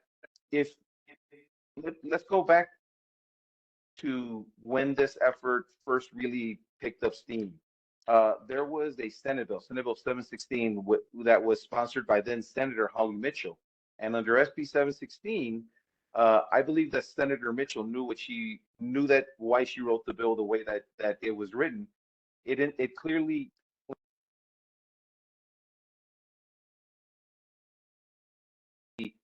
department. Did I lose you guys? Go back 10 seconds. Okay, it clearly places the responsibility on the probation department for a reason, as Dr. Eduardo mentioned. One of the big reasons is funding, but also because as we work with these youth and we help transition them, I think that the role of probation is evolving. The individuals in probation education services that provide these supports are all non-sworn. So these are non-sworn individuals with the job of supporting young people. Now, to answer your question, Commissioner Mundo, do I think that this will change? The only point of reference that I can turn to is dual enrollment. Dual enrollment is the one piece in the college puzzle right now that we do not oversee, and that's the one piece that really hasn't been implemented. So that's the only point of reference that I can point to. Thank you. Dr. Perez has had her hand up. Can you And tell me if you can hear me now? Yes. Oh, wonderful. Yeah, I tried going through my cell phone, so I'm glad to be on. Well, first of all, thank you. I appreciate being here with all of you. This just came to our attention recently as well. I can say that our number one priority at LACO is always our students and making sure that students have access to the resources that they need in order to be successful. When asked whether or not this is something LACO would be able to do, my response was we would be willing to explore this. Some of the issues that I talked about is currently the way the funding is set up. We do not receive funding for higher education students would be problematic. However, I've served as the past president of the California County Superintendents, and I am aware of neighboring county offices, as was mentioned, Alameda, San Bernardino, Ventura. I've spoken to all of those colleagues, and they have great programs. But the critical thing to remember is, one, they're much smaller, and they have great relationships with their probation department, and their probation department aren't experiencing the same types of challenges that our probation department is experiencing.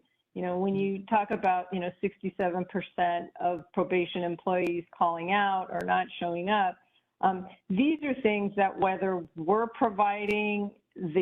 taking the lead on higher education or even for our non-grads, the challenge is we will still rely on probation to bring students to school. We will still rely on probation to be advocates and helpful in the classroom and maintain safety. We will still rely on probation for space. As it is right now, there are challenges with some of those issues that I just talked about. So for us, if we were to take this on, we'd have to, one, have the appropriate funding to be able to do it. We'd also have to have a very clear MOU that outlines what our responsibilities are, what are the responsibilities of probation, because I don't want to be set up to fail. If we don't have students coming to school in order to take college courses, or if we were to go out and try to develop those stronger relationships with our community colleges, which we do have, because we work with all of the community college, serving all 80 of our districts, trying to advocate and help districts implement dual enrollment. But we would still, as I always say, we're the guests in probation's house. All of the things that we try to do, whether it's trying to have students wear uniforms, having students feel like they're in a different environment when they're at school, making sure students are coming to the classroom, making sure all of those things that I talked about, even where students are placed in the classroom, all of that authority is given to probation and not to us. So in order for us to really do a good job and individualize instruction and have the opportunity to advocate for students going outside, to have the opportunity to actually set foot on a college campus, all of that would require probation's willingness to allow that. So I just want to let you know, it's still probation's decision in many ways. They hold the decision-making for all of the departments and all of the agencies that step foot on any of our camps and halls. Probation is the person who makes the decisions on those issues. Yeah, thank you for bringing that to light and stating it so eloquently. I, for years, have been advocating this idea that it's not probation's house, it's the county's house. And all the agencies should have equal footing. And that's been one of the main problems is that, and this is I am somebody who's worked in the institutions and have seen that a little issue in a camp or in a unit can hold up the education of a youth.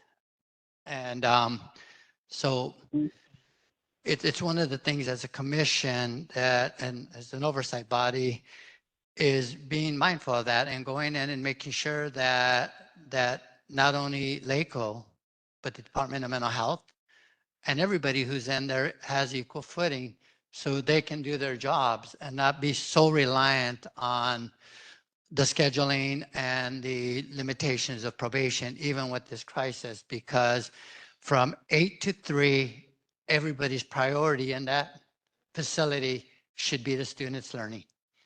And so from that end, I know that if the board were to follow our recommendation, that the commissioners here would be vigilant in making sure that the relationship in the camps and in the juvenile halls build. And that we understand that the number one priority we have between 8 and 3 is educating the youth that are under our care. Commissioner Prater, followed by Commissioner Meredith. I thank you. I'm trying to sort of like make sure I can separate my passion for what I believe is the transformational power of higher education to kind of change a life. I think the data kind of supports that, you know, when with every level of educational attainment, you know, instances of recidivism sort of like dramatically decrease. And so I understand sort of like the allure, right, to sort of like really promote higher education within the system. But I like to kind of put on sort of like this lens about like, can we do this in a way that ensures quality? So I really want to kind of underscore what Commissioner Kakani raised. I'm hearing that in this conversation, well, we don't have the funding to do this, and I'm supportive. I'm somebody who's supportive of this proposal. So I want to just kind of like make that clear. However, there are some caveats and there are some conditions, right? And the condition is about ensuring the quality. And so what would make me feel even more comfortable with the transition that says we move funds from probation education services to LACO to fully put education services within their portfolio, in their wheelhouse. What I feel like is important to understand from LACO, I just don't know that hearing in this conversation, and this isn't the end of the conversation, but like hearing in this conversation that, well, we could do it. We don't currently do higher education, but we'd be willing to take this on, seems to be to me, it doesn't fully meet the moment. What I would love to hear from LACO is a very, very like a proposal of sorts that sort of says, here is what we propose to do. Here is our recognition of what the challenges have been. Here is our recognition of what outcomes and results have been. And here is what we are going to put forward to make education better, to improve outcomes. Here's the staffing structure we see as necessary. Here is the funding level that we need. It isn't to me just moving funds from one bucket to the next, but perhaps the funds you need to do this work effectively and well is greater than the amount that has currently been earmarked for probation education services. And so it, to me, would be more compelling to hear LACO in the affirmative say, this is what we need, here is what we intend to do, and here are the outcomes, and here's how we're going to assess our effectiveness, et cetera. But to kind of be in the conversation saying we could take it on. Keep in mind, Commissioner, they just got this handed in on their plate. And so when we go, I'd like to respond to that if possible.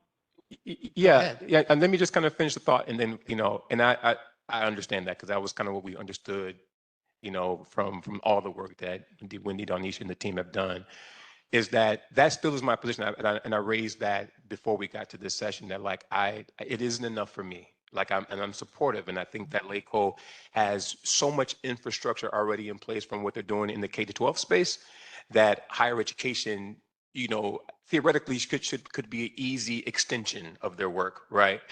But I still would like to see this the approach to this work. So if to, you know, to sort of say, yeah, it's been a week. And then what we propose to do is take some time to and spend some time with this proposal and then come back to the commission, right, with a proposal that says, here is how we are going to do this work and do this work well, with an emphasis always on quality, right? And with a full understanding of what the challenges are, and they know them because they are obviously doing K-12 education in the space. But it just would make me feel a lot better. And I don't know if, you know, I've had any witnesses in the room or anybody who agrees, but like, I need to understand what LACO is going to do this work, especially higher education, better. Like, no one with two eyeballs or two ears could witness what higher education is right now in those facilities and call that quality.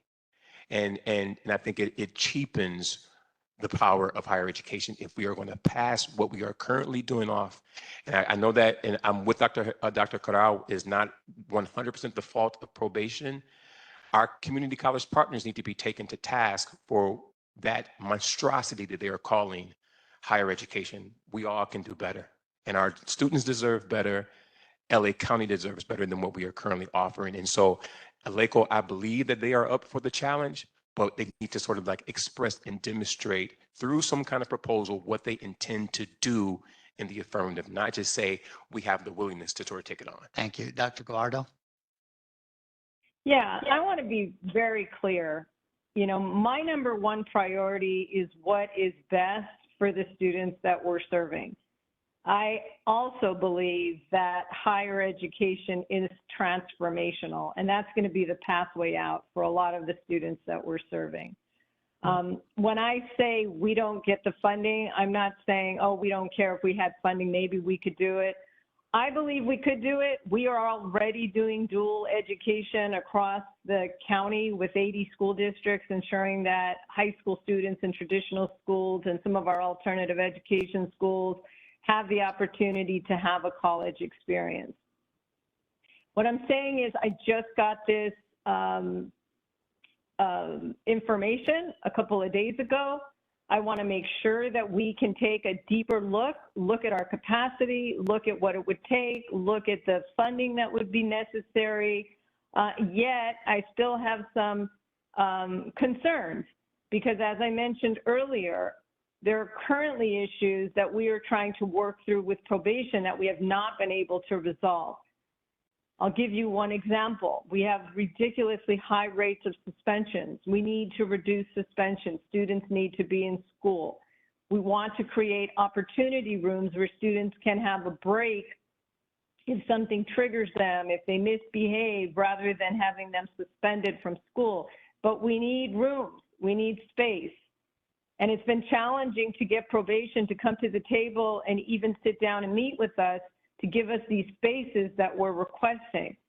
So if it sounds like I'm not super excited about it, it's not that I don't think we could do it. It's not that I don't think we could do an excellent job with the relationships that we have with all of the community colleges across the county. My only concern is I don't want to be set up in a situation where we're relying on probation for classrooms. We're relying on probation to allow students to leave the facilities to go to a community college, where we're relying on probation for bringing students to school, and then that doesn't happen. I just want it to be very clear that all of those things are issues that are currently impacting our classrooms now. So that's, if you heard a hesitation, I'm going to be perfectly honest, yet probations are our partners. And we are trying to work with them in the current situation that they're in to improve access to all of our students, our high school students, as well as those who've already received their high school diploma. Thank you. Commissioner Meredith? Yeah, I just want to point out some things earlier. Dr. Corral is right that a lot of these, and I think Commissioner Kokani brought it up, a lot of these classes are asynchronous, meaning they're already recorded because the colleges are not going to pay to have a teacher unless they have X number of students. For instance, in my college, unless I got 15 students, the class is not going to go because the colleges don't get reimbursed for that from the state, number one. Number two is that I'm sensing that neither side here, neither probation or LACO, were really involved in this because they're both saying they got late notice on this. And it might be a little early in the game to really do a motion. Maybe we should sit back and table it. And I can see Wendy's going to go off on that in a second. The other side of it is, like I say, the key thing is that, yeah, I'd like to see much quality, I'd like to see live education, but that's not going to happen a lot of times.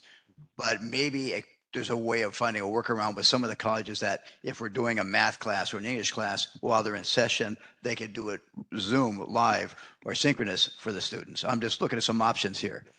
Having sat on a number of committees for the California Department of Education, I understand how funding works, and it's not always a good thing for us to try and squeeze it out. So, Wendy? I'm going to go off by standing up and stating the Pledge of Allegiance here, Commissioner Meredith. I am an attorney. I do not practice law, but I did practice law in one area that's very important to me, and it's the Brown Act. The California Brown Act, our sunshine laws, make democracy very messy in California, and they impact the Probation Oversight Commission in particular. What that means for the members of the public is that the commissioners cannot discuss an item with more than a quorum of the commissioners participating. So there were only 3 commissioners who were involved in this subcommittee because a quorum is 5. And so they met with all of these different jurisdictions. They talked with LACO. It is true that probation was not, I sent the email, I just looked it up, it was a week ago Thursday that I sent the actual proposal to them for their comments and did not ask for a presentation, but that's because that's the way this is supposed to work with this commission, is that's why there's a in very big red font on Janisha's beautiful proposal is the word draft. This is a draft of a proposal that was put together collectively by the commissioners and the ad hoc committee for discussion with the stakeholders, including especially probation and LACO and OICR, but also with you all, which is most important, so that you all could participate and share your concerns and comments with this. I will say the #1 recommendation does ask LACO to present a proposal. So that it is, I think, an acknowledgement that the Probation Oversight Commission, with all of your extraordinary expertise, are not the experts on how this should actually be implemented. And then, in fact, if the board decided or if the departments decided that this was the right way to go, they should put together a proposal to do basically what Commissioner Prater stated, who is a member of the subcommittee, which I think is what you see reflected in the recommendations, which is to say, here's how this could be done. Here's how much money we would need. Here's the sources of that money that could be available.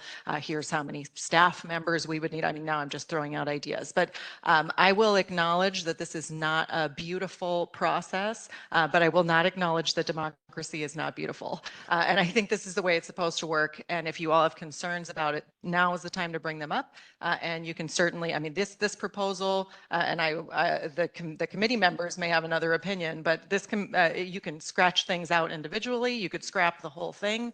You could ask the committee to start over again. You could say, we approve this with these adjustments. That is what is before you today. I would just recommend that LACO work with probation's education to try and find common ground here if they're going to do a proposal, because they're going to be short on funding on one side. And I think that we need to work together and not separately on that between the 2 agencies. And I know I can listen to Dr. Dorado. I can hear her concerns in her voice. Well, I think that this would also address, this would also address the continuing issues that LACO does have just operating its regular day-to-day education and bring it out in public that, you know, trying to find space should be something that is priority. And making sure that the classrooms are safe, making sure that they're available, and making sure that the space, I mean, we have additional spaces in our camps and on our facilities. So I think in fleshing this out, it will not only kind of redirect how we do postgraduate education, but it will also address the issues with regarding probation interaction with LACO. Commissioner Terry? I would just add having a youth voice represented in this process. I feel like youth speak so much about their education when we go out to do visits, as well as parents. Parents are always, you know, not always, but they frequently contact us and mention challenges that they're having, suggestions, recommendations. So it would be great to have that reflected in this process. Dr. Corral, your hand's up. Yes, thank you, Commissioner Mundo. Just wanted to address a couple of points that were brought up over the conversation. One of those is that in the proposal, it mentions exploring the feasibility of transferring NCC-funded probation education services items. Now, just to make clear, LACO is not a county department, even though the name, some people assume that, the Los Angeles County Office of Education, the name kind of implies that it is, but it is not a county department. The individuals that we're talking about here, the positions that we're talking about here, these are county employees that are represented by unions that have MOUs. And so these are individuals that I want to make sure that in the midst of all this, we don't forget about these folks. And these are the same individuals that when COVID hit a couple of years ago, they were there every single day. These are individuals that, in spite of COVID, they were putting themselves and their families at risk because there wasn't one semester where we did not have college, even throughout COVID. LACO called it in. They were doing virtual learning. Probation Education Services, we didn't cancel one semester. There wasn't one young person that didn't receive a college education that was interested in participating throughout the COVID pandemic because Probation Education Services was there, and we continue to be there. And I also want to mention, I know Dr. Eduardo pointed out, I know that Dr. Eduardo pointed out some of the, some of the issues that probation is having in terms of staffing and such. And, LACO is facing some of the same issues in terms of the number of substitutes. And there's just, and this is not a finger pointing exercise, but all that to say that both agencies dealing with the number of youth that we're working with and the issues and everything else, there's blame to be shared on both sides. But this is not about sharing blame. This is about talking about what's best for this population. And the reason that we have so many graduates is because of AB 216. And I'm glad to hear that AB 2181 addresses some of those challenges, because under AB 216, LACO is graduating a lot of individuals with the state minimum requirement of 130 credits. And it's, that's something that is good, I guess you could say, because a young person leaves us with a high school diploma. But a lot of these young people are ill prepared to transition and ill prepared to go to college. So that's one of the other big challenges. So I'm glad that under AB 2181, LACO will be able to keep the young people longer. That's something that we've been advocating for a long time. I know I had a discussion with Commissioner Prater not too long ago. I was at the POC for a different presentation, and that's something that we've been in support of for a long time. We think that somebody that graduates with the minimum statewide requirement of 130 credits is oftentimes ill prepared to transition. So this is very complex, and it's something that there's just a lot of inaccuracies in the report that we could have easily corrected if probation would have been consulted during the creation of this report. So we're here and we're ready to collaborate and provide feedback. But I wish we would have been consulted prior to this report being issued out because of the number of inaccuracies that are posted in it. Thank you, Dr. Corral. Now, this discussion can go on forever, which is what we don't have. So at this point, I think that we can go on and see if we can have a motion to approve the attached proposal for submission to the Board of Supervisors. Do I have a, no, is anybody willing to motion for this motion? Or do we need time to, I'm sorry, I know that we don't have a lot of time, but We can I vote. wanna, well, and somebody educate me in the room about the process, but So first we do a motion, then we vote yes or no. And if, yeah, like I think that, yeah, maybe that's what thank you. There's no motion on the table. There's no motion on the table? Correct. There is no? No. Okay. Wendy, help me. I don't know.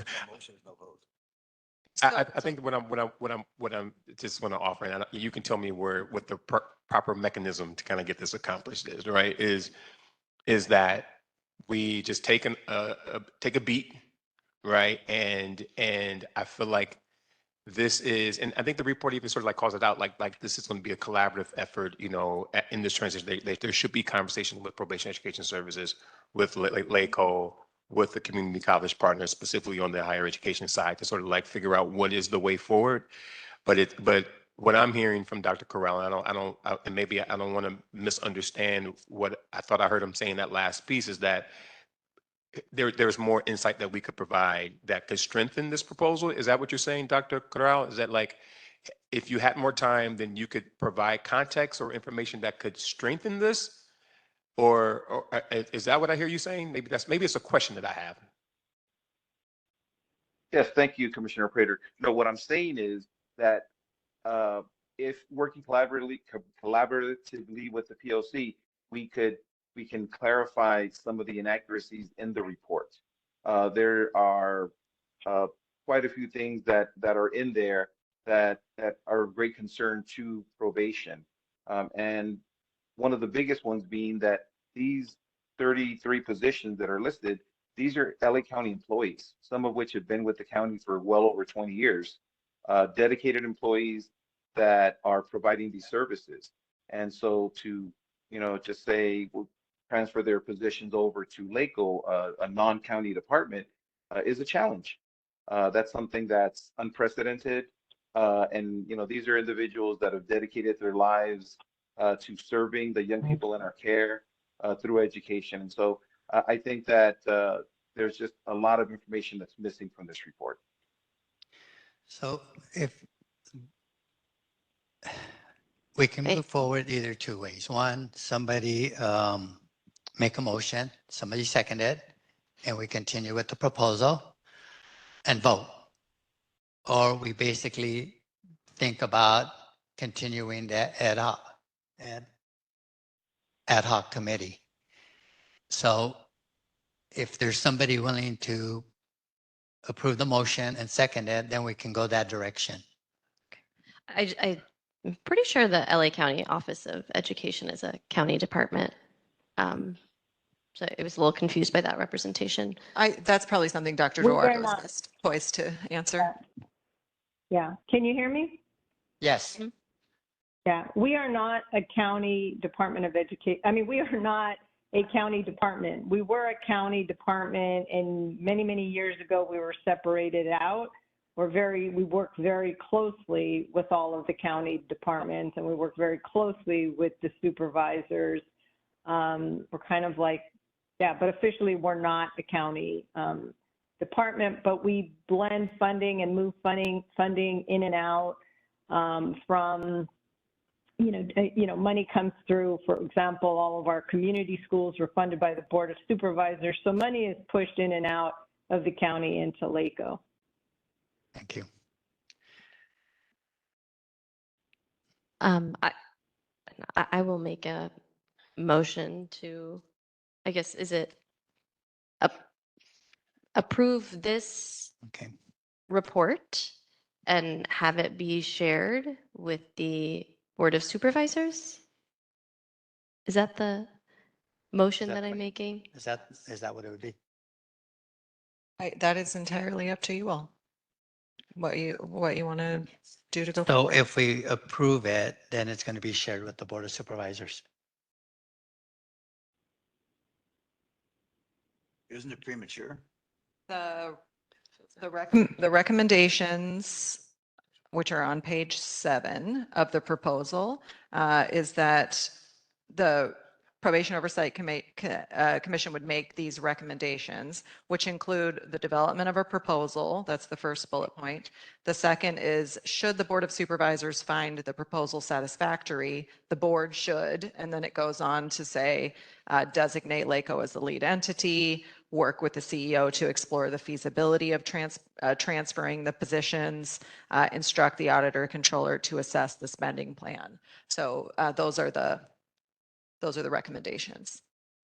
Yeah, I don't think there's any harm in like LACO advancing a proposal in consultation with probation to improve access to higher education for our young folks. And I think that enough time has passed where I think we have seen such a wide range of higher education that young people have experienced that like every day is a lost opportunity.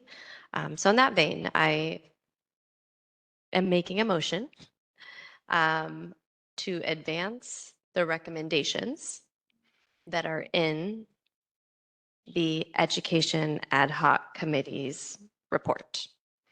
Is there a second? Commissioner Ship. Commissioner Meredith? I'm going to point out again, I think it's a little premature to send this to the board when it's been pointed out by Dr. Corral that there's some inaccuracies he'd like to correct, and he didn't get this report until Friday. Board of LACO's explained they got it short notice too, so I think it's a little premature to put this forth. Thank you. Any other comments, concerns? I wonder what is on Sam's mind. I feel like something's to the there. You see me? Yeah, Because I'm trying to just be mindful. I'm trying to just be mindful of how much space I take up in meetings. You know what I mean? I don't want to like, I can talk long. And so I'm trying to just be mindful of that. This is in draft form. I think that Wendy rightly sort of like noted that in bold, bright red on the front, it says draft. And I think this is the moment where we get to sort of add whatever amendments, whatever changes, whatever edits to the proposal. I am largely supportive of the proposal moving forward. I would like, however, for LACO and probation to perhaps, which I say, take a beat.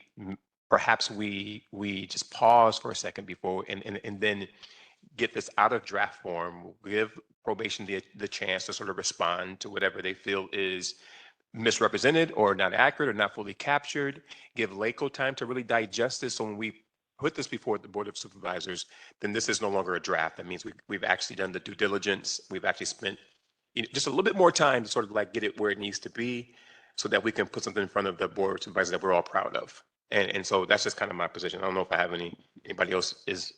I would just say the only way to get it out of draft form, unless you somehow wanted to delegate that to staff, which I actually would not recommend, is to vote on it at another meeting. So it's not something that can become a final document on behalf of the Probation Oversight Commission unless the full commission votes on it. That's actually pretty clearly enumerated in our bylaws and the ordinance.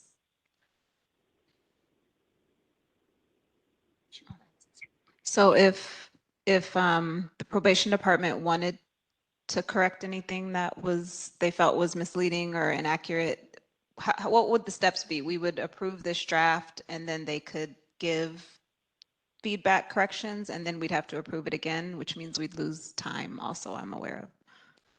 I sent the draft to them a week ago.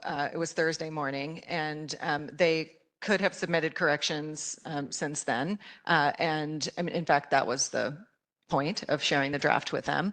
But certainly, if you all are inclined to give them more time to submit their specific feedback to the draft, then you could choose to do that. I don't think I mean, you could make any motion that you want related to this. Commissioner Canales? Well, I was just concerned because when we started the meeting and then they said that they were, I can't remember the exact word, but kind of like thrown for a loop, with the proposal. And so I'm just wondering if we did wait, if there would be like a counter proposal or editing or something like that. Good question. Point of Or clarification. amendments, I think I was in our subcommittee meeting. Dr. Carl, you were there on that last meeting, correct? No, but he was at a meeting. He was at one, yeah. Well, not the last one, Yes, but the last one that I was at. Yes. Was he present at that meeting? If I remember. But Commissioner, to respond, sir, I was at a meeting in which we were talking about dual enrollment with the state chancellor's office. There was no mention of a proposal to, defund probation education services. That meeting was focused on dual enrollment, and I pointed out the fact that I believe that somebody from LACO should have been invited to be at the dual enrollment meeting because I can't speak for dual enrollment because that's LACO's, wheelhouse. no, I'm clear. I'm clear on that part. Okay, I just want to. So then to Executive Director Wendy's point about having this proposal a week ago and then no response, is this the first that you're responding to this in a public meeting? And was there any response to the email that in the proposal that she gave to you a week ago? Yes, I did receive a response. In fact, the department responded asking for this not to go forward, in which I explained exactly what I just explained about the Brown Act. And I also told Dr. Corral that we were not expecting a presentation from him today. So there has been communication back and forth. So I mean, I know they received the proposal, obviously, but not any responses to any of the content of the proposal. Okay. Yeah, that's the question. But thank you for putting it out. So the question about, is there a reason you didn't provide the feedback to the draft proposal that you received that might correct the inaccuracies or the errors or the representations here? Commissioner Prater, the actual proposal was received late last week, and both Probation and LACO received the proposal on the same day. I did reach out to LACO, and they were in the same position that we were in. This was something that I don't think either agency was prepared for or ready to respond to. And then we communicated back and forth. I met with our county council, and where we can provide updates and correct some of the the inaccuracies in the proposal. But it just wasn't the timeline didn't allow for that, simply because we didn't know if today was just an opportunity to say this is the draft. The committee will continue working on it. It just, the timeline wasn't there, and we weren't part of it. For starters, the fact that it mentions that there was collaboration between Probation and LACO through the preparation of this proposal, that's inaccurate. I mean, we meet all the time. We meet with LACO, we meet with the PLC.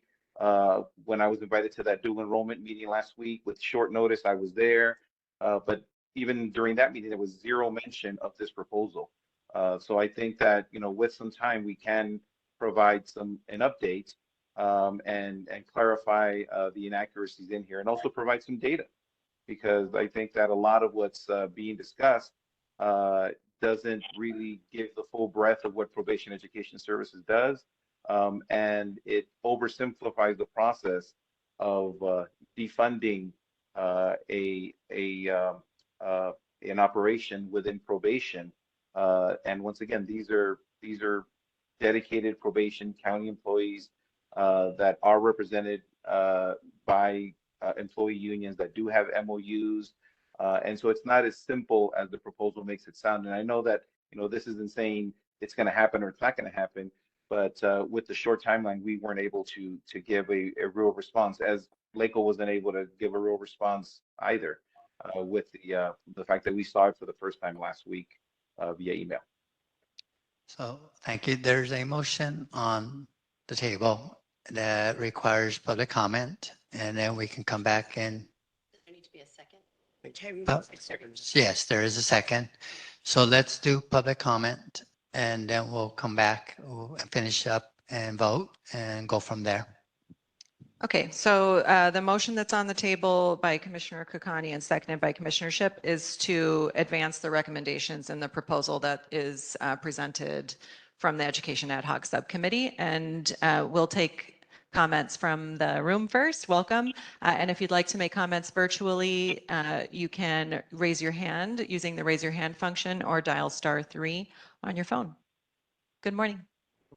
My name is Eugenia Wilson. I'm with Living Advantage. We provide services to the camp, school, and group homes and things. And so I guess one of my things I like to say is that there's definitely a lack of communication. And communication is very important, because the bottom line is the ones who fall through the crack are our youth. Education is very important for them. And one of the things that I'm not certain about how the programming is going, but tutoring is very important. And you speak about it being virtual and the youth being able to see it virtually, but who's there with them, ensuring that they're understanding what they're being taught at that time. So if you're asking the probation officers to be tutors, as well as you're asking them to do other jobs, that's a challenge. And that's where community-based organizations can come in and assist in that. Not only that, not all of our youth are going to be going into secondary education. What about the work program that's supposed to be there? We need to do more on career setting with those that are there in the camps. But in the process of doing that, tutoring also falls into that as well, because we need to meet our youth where they are. So we need more communication among yourselves, the LACO, probation, and also when do you reach out to the community-based organization to fill some of those holes? Because we are available for that. I mean, we've been in this field for over 30 years. And the one thing that I know is education is very important, but it's on both sides, and they need to have an opportunity to work as well.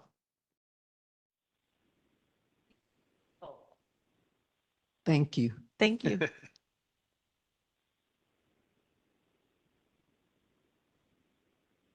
Good morning, Commission. My name is Salim Allen, and I'm a member of the Anti-Recidivism Coalition. And I'm here to address the Los Angeles County Probation Oversight Commission.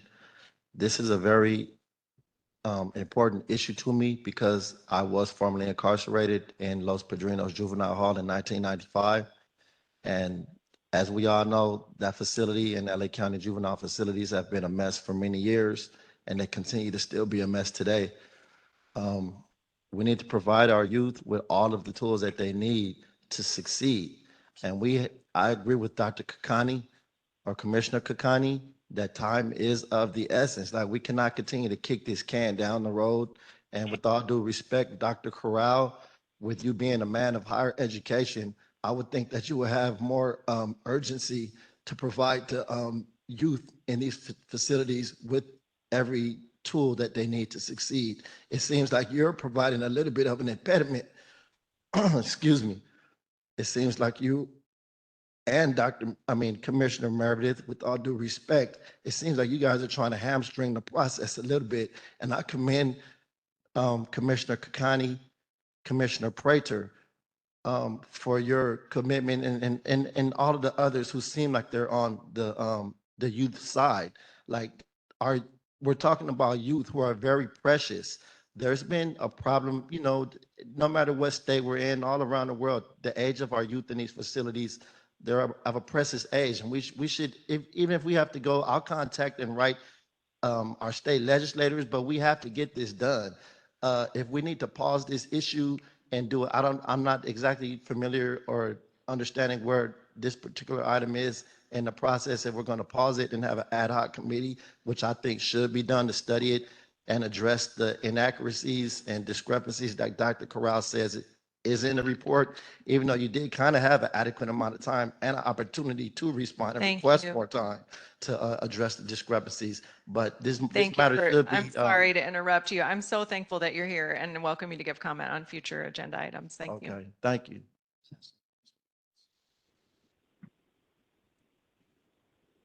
Good morning. Let's talk about this amazing item. So director likes data. So I want to provide several datas. Sheriff Lee Baca ended up in prison. Orange County Board of Supervisor ended up in prison. Council member Jose Huizar ended up in prison. Los Angeles Board of Supervisor Thomas Bradley ended up in prison. So, to going back to what Dr. Eduardo said, education is really, really transformative. I agree. It transfers you to a better educated criminal and not be in federal prison. So I want to make sure that we understand that before you can achieve a better education, there's much more important before that. It's called a moral education. I think the number one priority for you is to make sure to educate your juvenile that let's stop committing a crime. Let's stop going back to the jail system. Let's stop going back to prison. Let's stop being a looter, rioter, whatever crime right there. And then after they completed their moral education, you can start their associate degree, bachelor degree, master degree, whatever education right there. Otherwise, you're just teaching them, they can have a doctor degree and then end up, continue to beat up their wife and continue to get arrested by the cop. So what's the purpose of having those kind of education? I disagree with that. So those are the general moral education that every kid is supposed to receive when they were 5 years old, 6 years old. But obviously their parents failed them, or maybe their father disappeared somehow, sometime in their life. So right now, you are the mother of the probation director. And then our president is the father of the probation. And then the mother and the father, you need to make sure every single juvenile understands, stop committing crime. That's the number one education.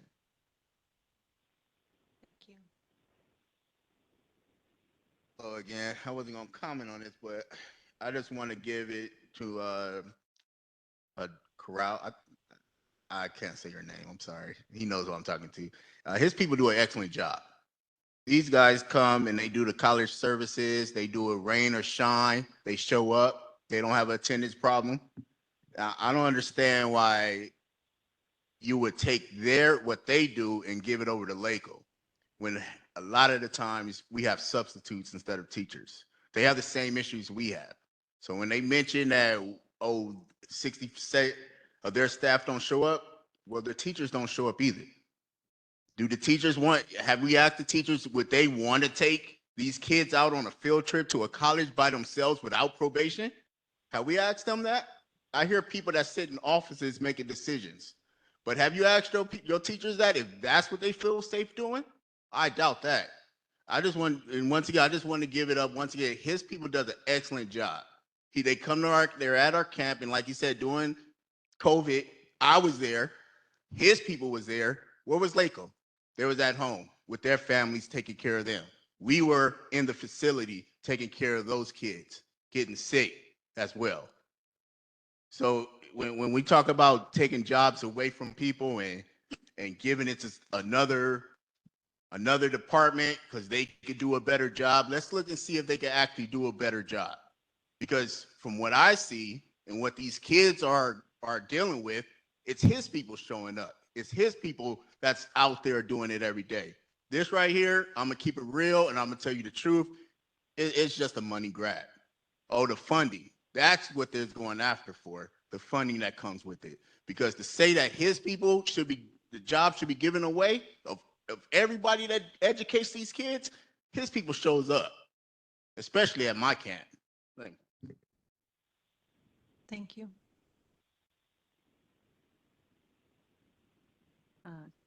Good morning, commissioners. My name is Antonia, and I am here with the Anti-Recidivism Coalition. I want to continue the comment made by a member of ours, Salim Allen, and just want to reiterate that ARC is in strong support of providing youth with access to adequate secondary education. Education is a universal human right. Post-secondary education enrollment while incarcerated makes individuals 48% less likely to recidivate. Shamefully, for decades, probation has failed to provide youth with adequate, consistent education. ARC is open-minded to LACO's stepping into the lead role, but uplifts questions posed by Dr. Eduardo and the board commissioners. Quality is a necessary component of this draft proposal.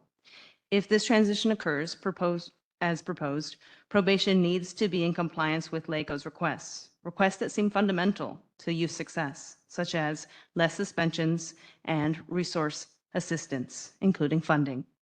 Mr. Corral mentioned 148 youth graduates, but from our experience, this seems like a step in the right direction. However, from our experience, enrollment data only tells a portion of that story, and so many of us are aware that young people are leaving the system as graduates but struggle with reading comprehension and functional math skills. So even when they are able to receive AAs or their high school diplomas, they're gaining entrance into college and then failing out. What are the guardrails for these youth? What are the ways that we are protecting their continued education? If any of you have known, it's very hard to be a first-generation college student or to go to college in general without guardrails. So what are the things that are protecting them? And then Is our current system setting up youth for failure? I call for the advancement of the proposal so that these guardrails and gaps do not fall on the heads of our youth. Thank you. Okay, and we're going to go next to a phone caller. So you're going to need to dial *6 on your phone. You're calling user number 9, and your number starts with 323702. You're unmuted on our side, and if you hit *6, we should be able to hear you. Can you hear me now? Yes, please begin. Hi, good morning. My name is Saul Saravia, and I am with UCLA's Institute for Research on Labor and Employment. I also served as one of the readers for the Rising Scholars Juvenile Justice Grants Program, which was a specific dedicated funding stream issued in August of 2023. And since then, almost 2 years ago, we've been trying to get the Probation Education Services staff to collaborate with educators and with the community colleges to implement what they committed to in that program. I want to begin by directly refuting Dr. Corral's representation. The experience that we had in trying to implement what was in those grants was that probation served as the primary obstacle. And if I hear any hesitation in Dr. Eduardo's voice, it is because she cannot control whether probation, due to staffing issues, incompetence, or just an unwillingness to have more colleges come into the facilities, simply didn't facilitate the process. So if there's going to be an opportunity to correct facts and you're not going to advance this proposal, we should be given the opportunity to lay out the specific ways in which Dr. Corral, his data staff person, who refused to provide data and at one point hung up the phone on community members when asking for how many of the people enrolled in their current programs actually end up where they end up, we should be given the opportunity to do that. I think it's an important step to move the goals of the Juvenile Justice Grants Program, which has 3 more years of funding, for this proposal to go forward. And I just want to emphasize again that there were 2 years here where Probation Education Services should take responsibility for what has not happened, except for the obstacles of dual enrollment, which I agree with him. LACO should explain why that's such an obstacle. Thank you. Thank you, Saul. It's always nice to have the voice of one of the architects of the Probation Oversight Commission giving public comment. We'll go next to Jacob Jackson. Good morning, Jacob. Jackson, I'm with the Youth Justice Coalition. I want to thank you all for hosting the town hall last week as well. Out of all the important points mentioned, one that stood out to me was around the Barry J. Nowdar Juvenile Hall establishing icy spray on children. Even though the Board of Supervisors outlawed it, it's used in all juvenile halls. While we understand that young people may not always listen or conflicts can arise, there must be alternatives and humane methods to de-escalate situation without causing harm. On to the next point, which what you guys are talking about, the proposal, which is terms of motion. I want to also uplift the idea of bringing in post-secondary education programs hosted by a third party such as LACO. Educations provided young people with opportunities for deeper self-reflection, especially personal growth, learning new and relevant skills, improving readiness to enter workforce, and building pro-social and leadership skills. Having dual enrollment with higher quality education will more likely keep a young person wanting to be in school. Also recognizing youth may not want just education or want to do more than education, provide work source and continuous community-based services. And I also love what the first person talked about was also implementing tutoring as well. Right now, the Probation Department Education Services are stretched beyond capacity. Shifting the responsibility for post-secondary education to another department like LACO would help ensure youth receive higher quality instruction and more meaningful opportunities. I also like to say that uh, I love what dang, I forget the name, but I just love what certain commissioners raised up around the quality of education, not just having education overall.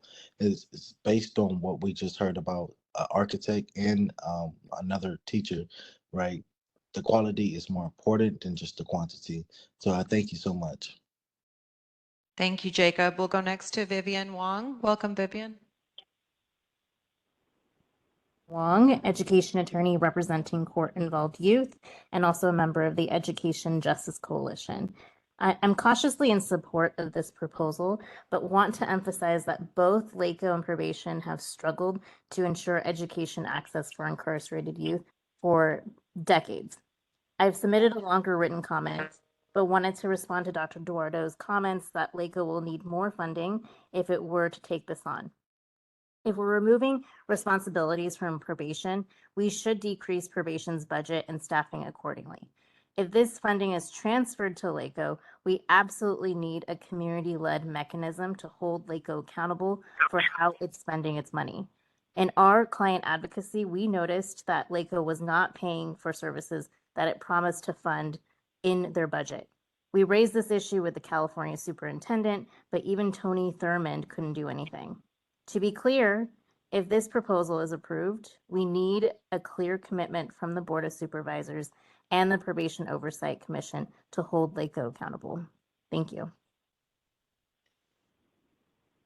Thank you. And we have one final commenter, that's Helen Eigenberg. I want to say I kind of echo what Vivian and Saul both brought up. I would like to see this proposal move forward. I would also like to see LACO being held accountable. I had, the honor to sit in the first year with Rising Scholar Network meetings where I sat in as a community member, just a resident of Los Angeles. And the obstacles and the absences by LACO and probation were really disheartening. And we had someone working so hard. This is an amazing gift, the Rising Scholar Network. We have a young person who comes forward and says, I want to work for higher education. I want to get my diploma. We should be doing everything we can in our power to get this young person everything they need. The tutoring, thank you for speaking up about tutoring, but quality education. Again, let's put egos aside here, which I'm so tired of hearing from, and let's put these youth front and center. And any youth who comes forward and says, I want a college degree, we need to be giving them everything they need to do so that they can succeed to their best potential. Thank you. Thank you. That's the end of public comment, and there is written public comment that has been attached to the agenda. Commissioners, are there any more questions or further comments? Commissioner Shipp? Yeah, so just real quickly, so the reason I second this and why I wanted to move forward with this today, and I may get in trouble for this because it's going to come out on our LP inspection, but when we went to LP recently, there were I want to say there were 3 probation education services staff overseeing around 20 kids. And then they had a contract with student nets that were around, I guess, 13 kids, right? The issue that I had, I think the biggest issue for me was there were, once that student nets contract was up, there was 3 to 20 something kids, right? Also, probation education services didn't have computers. I think they were borrowing LACO's computers during the time, right? And so seeing those things, right, is for me, understanding that LACO will consult with probation education services, will force all of them to come together to make a creative approach. Because I think us voting on it and bringing it to the board is just us making that recommendation, but for them, they have to make a real proposal in front of the board. And I'm hoping that together they can get very creative and change what's going on now. I think in the last 2 years, I've met a bunch of kids that either came from LACO or probation education services who do struggle with reading comprehension. And if I would hate to table this and then more kids come home and they go to USC or a Berkeley and they need more tutoring, or they have to set back their graduation 2-3 years from college and instead of forcing them to get a little creative. So for me, that's why I second the motion, because it forces everybody, probation, LACO, to get creative and present this in front of the board. Commissioner Canales, and then Commissioner Meredith, and Prater. Yeah, I know this is a very complicated proposal, and really there's no solution as long as the kids are being educated in locked facilities and cages, right? And you're looking like, what do we do? Hand the problem off from one to another. And in my personal experience since being a commissioner, while I understand there is outstanding LACO teachers, I have also been on site where they were also suspending students, antagonizing them by not resetting their passwords. I went into the office one day and sat with the principal and started pulling certain staff where they were always repeatedly suspending students. So either way you look at it, I mean, we could toss a problem in the bucket no matter what side, you know, and we've seen that. So, you know, designate LACO as the lead entity when I don't know, but I mean, so that's, you know, I'm just sharing what I have seen firsthand and what I have, you know, in the past looked to address also. But yet I understand too, this is just a proposal. So that, you know, I just want to explain what I've seen, what I've experienced, and just passing it back and forth, looking for a solution somewhere in the middle. Thank you. Commissioner Meredith? Yeah, I still have a problem sending a draft that's not completely accurate forward to the Board of Supervisors. But I also want to talk, I've heard several people here with experience talk about we've graduated from LACO students that have a problem with reading comprehension and math. So that doesn't give me a lot of confidence in having them manage a secondary program for post secondary education on that. Also, one of the things I think it's overlooked is that not every youth, and I'm going to say youth because we do have people up to age 25 in custody, are going to be college students or want to be college students. We need to maybe look at some of the vocational training that should be provided too. And again, I just have a problem sending incomplete staff work forward. Just wanted to ask a point of clarification about the process. So can we move forward to, can we vote today to move this proposal forward, right? And then can we kind of go back to the subcommittee and then in that moment, ask for probation to provide a full report that we can either, from the information that they provide to us, we can make adjustments to what's in the proposal, or we can attach, you know, their full report or response to the proposal that we send to the Board of Supervisors, give LACO that same opportunity. And can we just vote to approve it and then move it forward to the Board of Supervisors from the subcommittee? Like, is there a process that allows us to do that? So this proposal is a public document attached to our agenda, which means everybody has access to what you all have in front of you right now. That being said, it is very clearly a draft and has not been approved by the Probation Oversight Commission as an official recommendation. So what I understand, and Commissioner Kakani, correct me if I'm wrong, is that the motion in front of you is to advance the recommendations. Those are the words that I heard you use, which is different than the full proposal. But perhaps you meant the full proposal. What I heard you say was advance the recommendations. So if that is the case, then the recommendations could be advanced to the board and the ad hoc subcommittee. This is what is not on the table today is wrapping up the ad hoc subcommittee. So the ad hoc subcommittee continues to exist and could continue to do anything that you want, but you cannot vote in the ad hoc subcommittee. You can't, I mean, you can come to a consensus about what you're doing, but the voting has to happen at a Probation Oversight Commission meeting. So nothing could come forward from the ad hoc subcommittee that would have the blessing of the full commission without bringing it back, putting it on the agenda, allowing for public comment and having a vote. And I'm just going to look at Jansen to make sure I said that correctly. Commissioner Kakani? So when I said advancing the recommendations, I mean, it's literally just for LACO and the probation department to come up with a proposal. And then they can present that proposal to the board, to justice deputies or whoever, I imagine they're education deputies, who then take that into consideration. I'm sure there are inaccuracies that can be corrected, but I don't understand how that impedes LACO and the probation department from coming together to engage in a conversation about what are the challenges around providing higher quality higher education. And while I have seen plenty of LACO teachers who raise a lot of questions and concerns in my head, this is not so much about the LACO teachers. This is about an institution whose job it is to provide education, and in theory are experts in that, who can think about how community colleges provide more quality higher education. and how we can ensure that that gets to young folks in a way that lands, that resonates, that engages them in a way that is currently not happening. So I guess I'm not,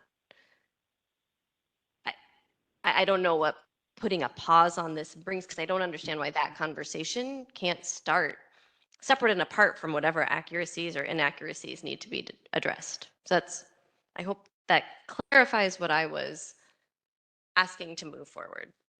I mean, I feel like the second bullet we don't even get to until a proposal is created. And then it's the board takes it under advisement.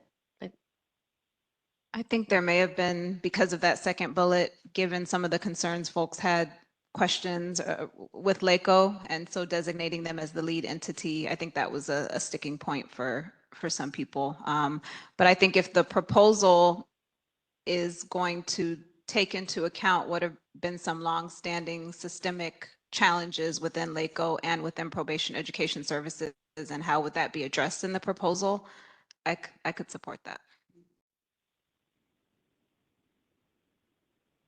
I'm just, the first bullet says that it articulates the infrastructure they need to successfully implement this work. So that means that you're also articulating the challenges that have prevented the successful implementation. But maybe I don't know. I think that what you're trying to, what I hear you saying, Commissioner Terry, is that I think the proposal that Wendy was asking about clarity for was like, are we putting forward the motion to move forward the recommendations, right? And then the recommendation, we're not just saying the first bullet point, we're saying recommendations as a whole. And that recommendation, one of the recommendations is then the second bullet point, or sorry, this under the second point, designating LACO as lead entity. And then that third bullet point is exploring transferring all the funds as well. And so I think that is, when we say recommendations, which part of the recommendations, right? And so I think that was where the confusion was for folks. I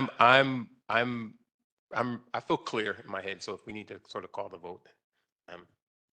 Commissioners, any other comments, questions? I'm glad we were able to really. Yeah, it's necessary. Yes.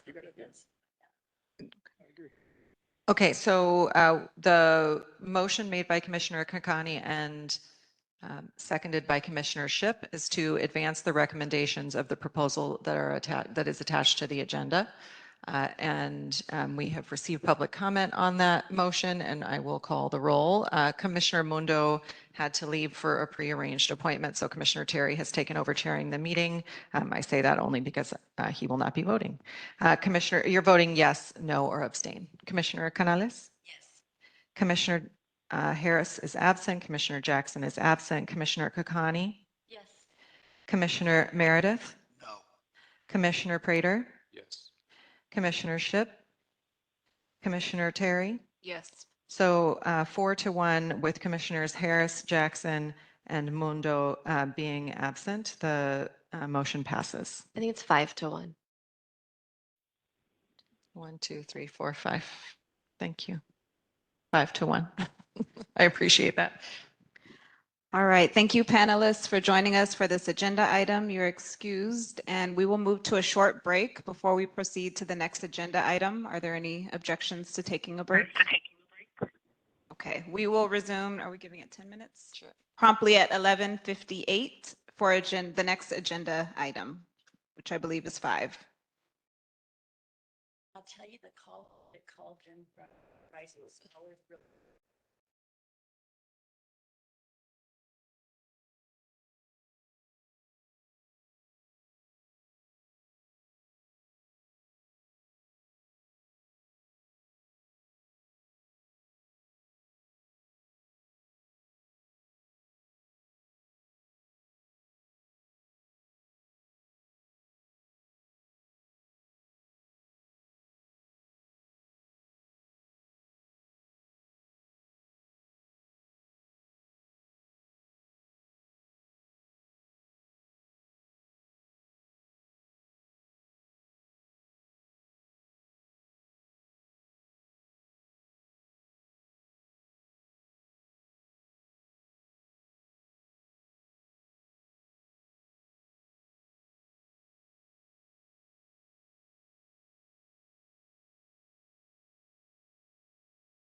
Yes. We actually do need to wait for Commissioners Meredith and Prater to come back from outside if someone wants to go bring them in. Welcome back to those of you in our virtual audience. We will be getting started with item number 5 shortly. Tyreek, yell for Sam. Oh, there. There he comes. And Dawn. I don't even have. Yes, I just want to make sure, yeah, we said your name correctly. Okay.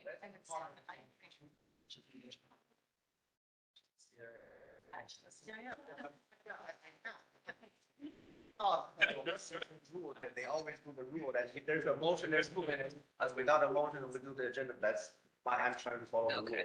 But yeah, I can say it. That's perfect. No, it's okay. Okay, be quiet.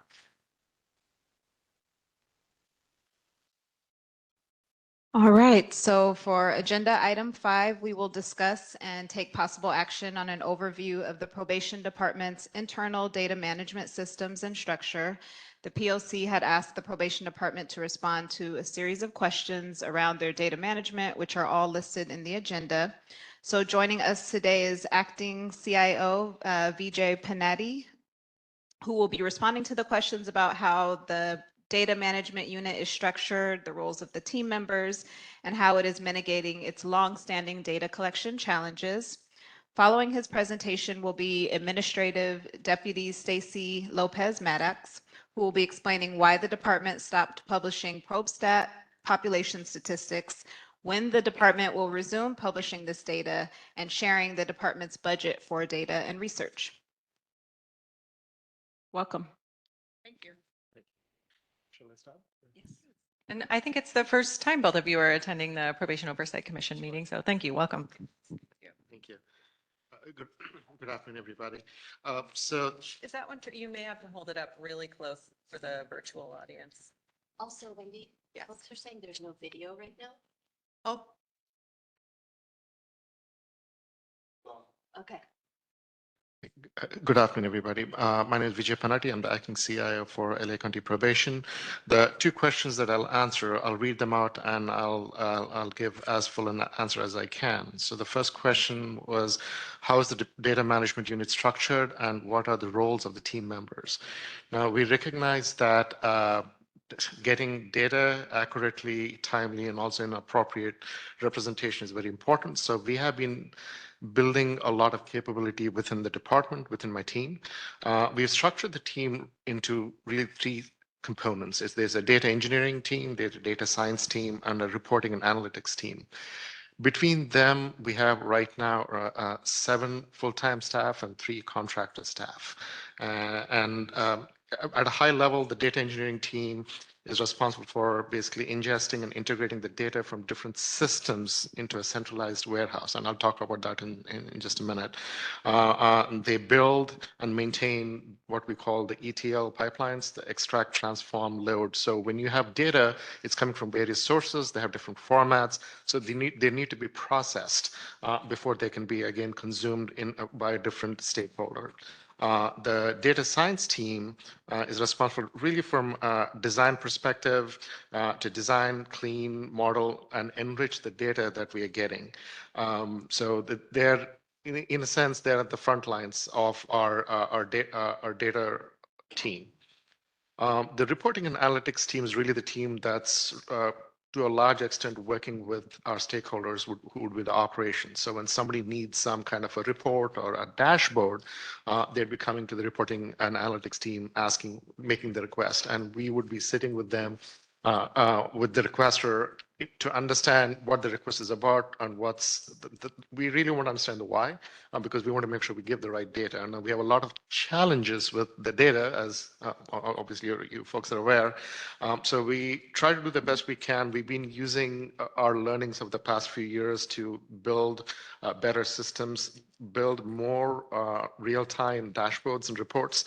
And our overall objective is to get to a place where a stakeholder doesn't really need us. So if you need data, you push a button and you get it. for the most part. That's kind of where we're going. This is at a high level, the structure of the organization now, and I'm kind of bleeding into the next question, but we have goals of improving our capabilities and uplifting a lot of our skills and building out the team, because there's an ever-growing need for more and more data with more and more need for urgent insights. So there's actually a strong need for us to build out a lot of that capability. Moving to the second question, how is the data management unit working to mitigate the long-standing data collection and reporting challenges, such as accurately collecting, analyzing, and reporting high-quality data consistently given a decentralized department and antiquated data management systems? We have historically operated with a lot of scattered data with systems that are not necessarily able to talk to each other easily. And over time, we've built a vision of moving into a modern framework. So what we're doing is all net new applications, net new things we're building. We've designed a framework, a data framework architecture, and we conform to that architecture. And we are slowly sunsetting, or essentially, the best way to describe it is buying a new app or building a new app and letting go of an older applications we're using. So we're doing that over time, and all the new applications we're building, developing, or buying are conforming to our data architecture. Now, as part of that vision, we're also moving a lot of data into the cloud, into a consolidated warehouse. So this is one place where it's like a one-stop shop for anyone to request data. And our goal is really to make it truly a one-touch system for somebody who has a request. They can go in and they can query that data to their heart's content. I'm trying to get my team to some extent out of the loop of the request. We want to be in the back end, making the systems work so that the requesters could be anybody. It could be our operations, it could be you folks. You should be able to just get the data you want when you need it without having to make a request to us. So that's kind of what we are doing. And it's easy to say, it's kind of hard to do. There are lots of parts to get there. We're already some way there, but key things that we're doing is, number one, we are growing our talent, and we're trying to recruit as best as we can given the constraints that we have. No matter how good a vision is, without the right people, we will not be able to deliver. So what we've done is, with our team, we've upskilled our team. We do have a good team, but given the large influx of requests, we definitely need more. But we are doing what we have with our team. We are, as I just indicated before, this is a key part of our kind of design and vision, is we are centralizing a lot of the data in a data warehouse. So that way there's one place to go to get all the data. We are also, as we are learning with operations about individual systems, we are cleaning and enriching the data that we get. Now, I'll give you a very trivial example. If somebody says that the individual lives in LA, in Los Angeles, Angeles, or without a space, with all of these in the system, they are different. So we have to cleanse that and make it look, we have to make it extractable in a format that's consistent. Again, that's a very trivial example, but that's just to make the point. So we're doing all of that. We're again trying to build those systems in, the automation into all of our workflows. So people don't have to worry about it. The system does it for us.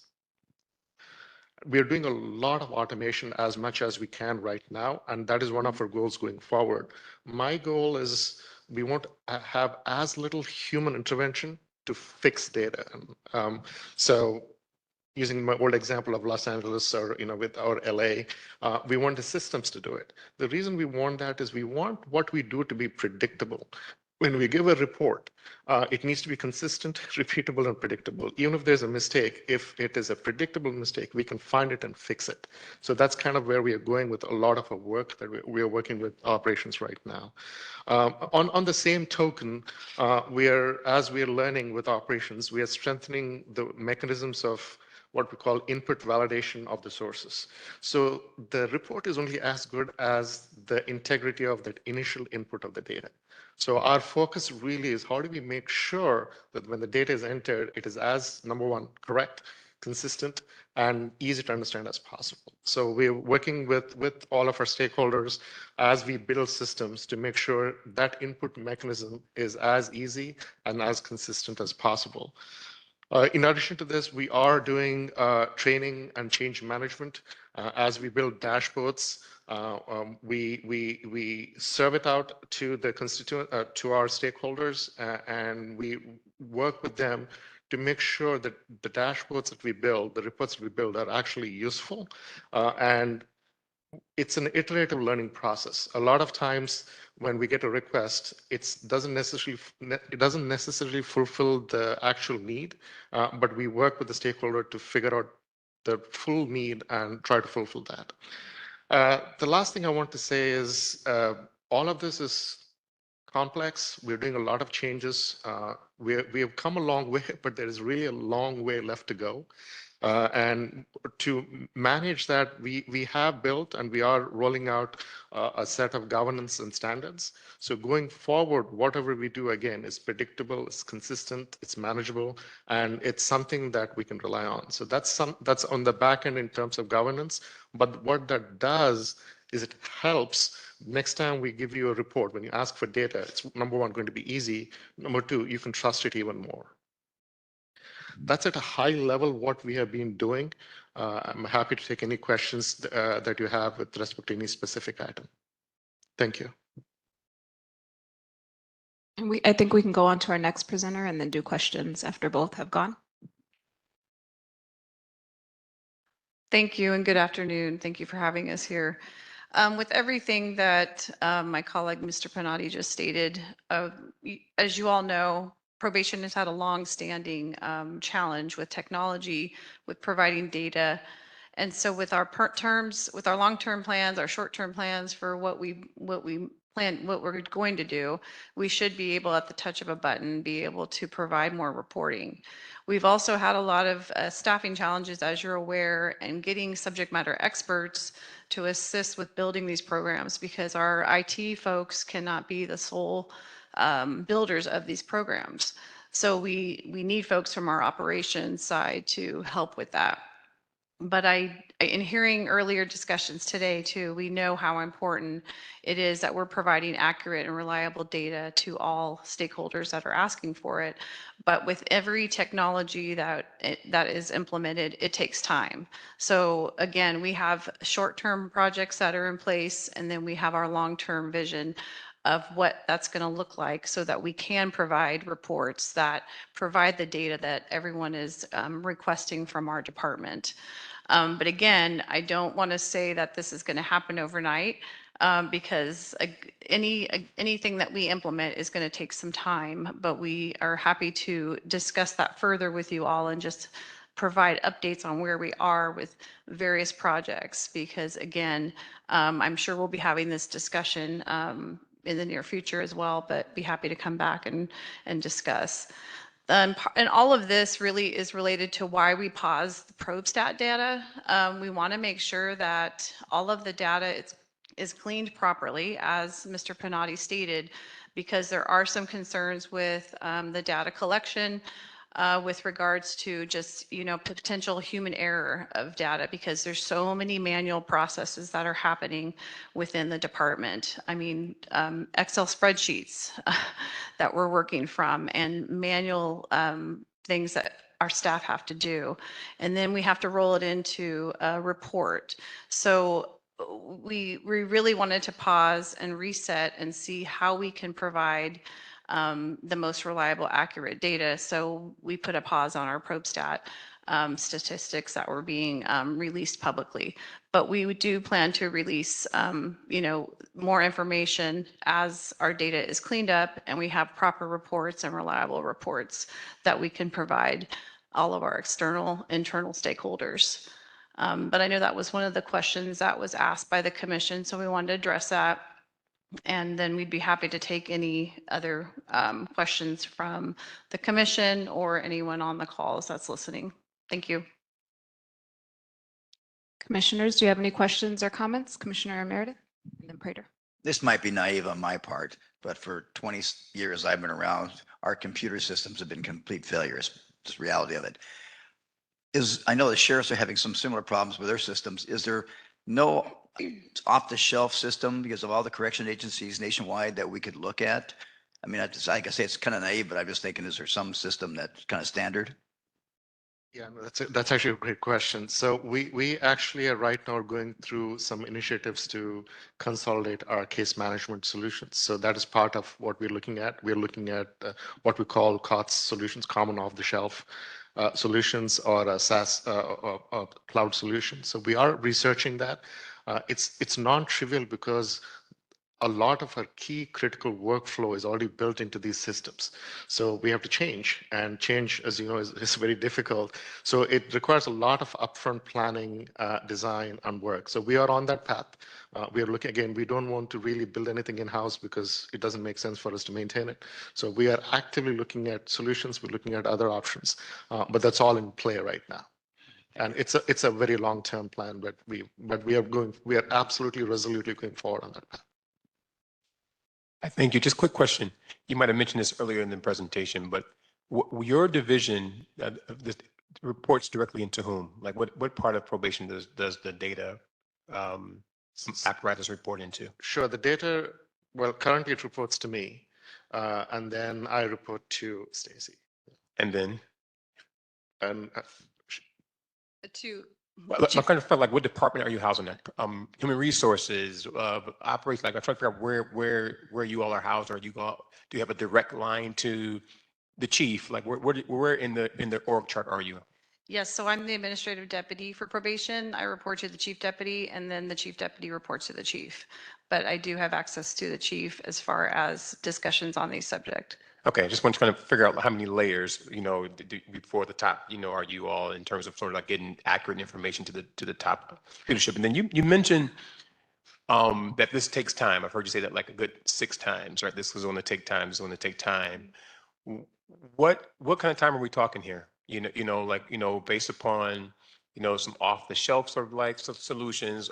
I think I agree with you all that building it internally could be disastrous because then it becomes awkward to manage, and it can be outdated or whatever, all that kind of thing.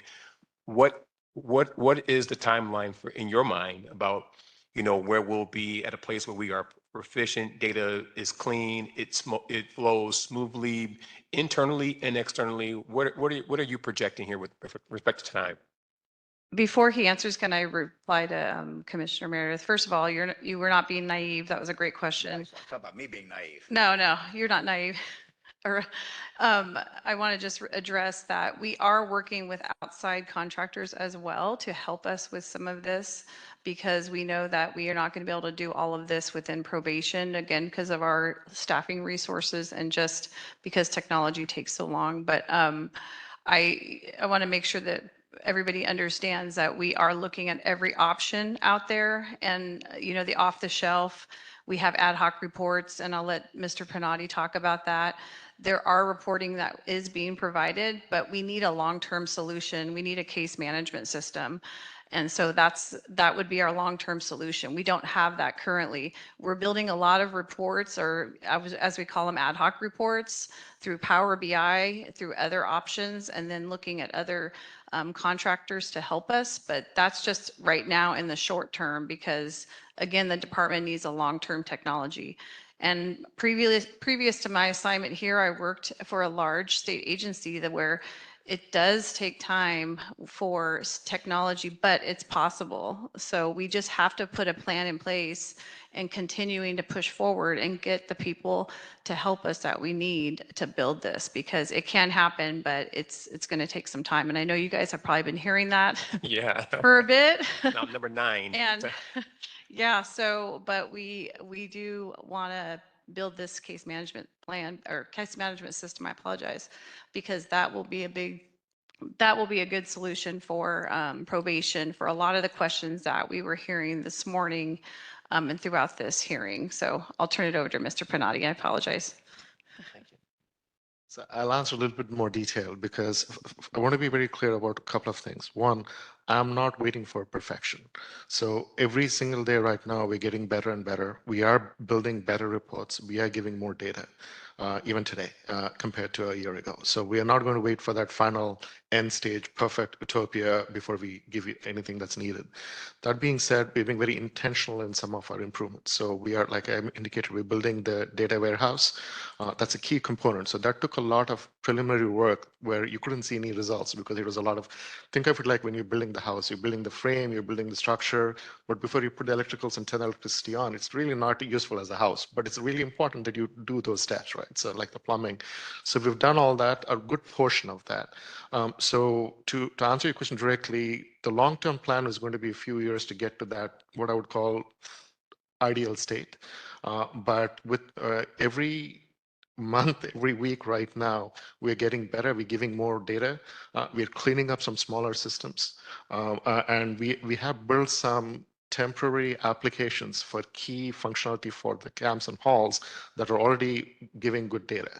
So we are on that path. It'll be a few years, but for any specific request that you have, or if you have an urgent need saying, I need to see this data, if I get that request, what we can do is we can make a plan to get that at least piece of data quicker than the long term. All right, so 2028. So a few years in my mind is 3 years. So if I'm on this commission in 3 years, then we'll have realized this utopian place. I'm excited about that. If the stars align, yeah, yeah. I mean, there are constraints that are outside of our control, right? So even if we talk about funding, resource is a big constraint. And to be clear, it's not just resources of outside. It's just not enough to throw money at it. We need resources internally. And that's always a big challenge to get the right resources quickly. So that is a challenge that I can't really short circuit. I just need to wait for that to happen. Thank you. Commissioner Kakani? Can I just ask, how long have you both been with the probation department? Well, this is my 6th week.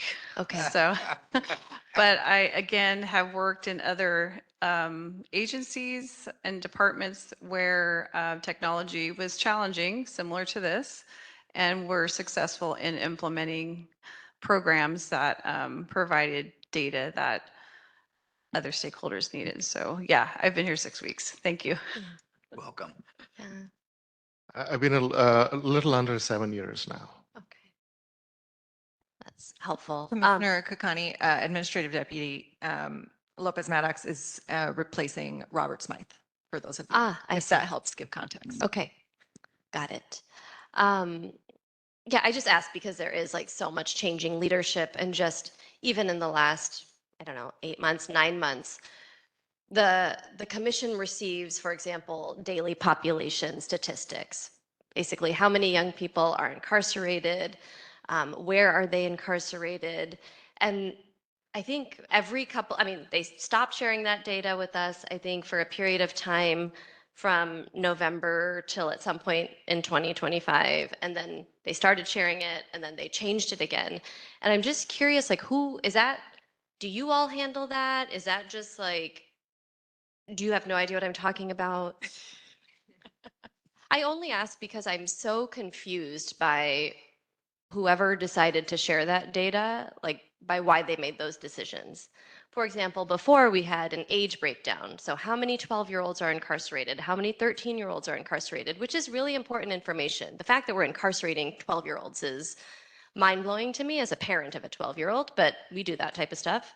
But all of a sudden, the department decides to lump 12 to 16-year-olds, which feels not helpful and kind of hides important pieces of information that the public and the commission should have. So I'm just curious, like, who makes those decisions? Is that you all? Is that someone who just decides to pull the data? I will need to check on that because I'm not sure who provides that to you. So I can find out and let you know. Is it just the population report you're I mean, inquiring that's about? just like one example, Yeah. but yes, the Okay. population report. And there are other things that have changed in there as well. For example, we no longer know how many girls and gender expansive youth are in secure youth treatment facilities, which will be really important as we move all of the girls and gender expansive youth to Kilpatrick. So just to lump all the girls tells us nothing about who we're incarcerating, and, you know, what we should be looking at, what numbers are increasing, right? I mean, data is supposed to tell a story. So when you lump 12 to 16-year-olds, it doesn't tell me anything. When you lump all the girls, it tells me nothing. So I'm just. So we can look into that, Commissioner, and see why the changes happened or the data changed. So we'll get back to you on that. Okay. And then one question wasn't answered, which was what is the department's budget for data and research? So would love to know what that line item is, if you have that. I do. So for the area under Mr. Panati, data management, and he had mentioned how many staff, but our budget is 1.6 million for that area. Again, it's just the data management unit. And for our research unit, it's 1.3 million and a total of 8 positions in that unit. Thank you. And I'm sorry, the data management unit has six positions and 3 contracted positions. Is that correct? 7 as of today. 7 as of today. Okay, 7 full-time positions, I think you shared, right? And 3 contracted positions. Okay. And do you have vacant positions? Yes. Like items that are Yeah, we do have dedicated to we the. do have vacancies. I don't have that immediate count off the top of my head, but we do have a few vacancies. I think around 3 vacancies. Okay. Just in the thank you. Just in the data unit. Management. Yeah. Okay. Sorry. And Yeah. yeah. They're vacant in both. There's some vacancies in both In units. both. Okay. Sorry, I had some other questions. For the probe stat, I understand that there's a larger timeline for integrating all and streamlining all of the different kind of data collection and data management systems and the antiquated systems that exist within probation. But probe stat feels, I don't know, at least from what I remember of it, pretty straightforward. So is that on that same multi-year timeline, or is that looking at a quicker turnaround?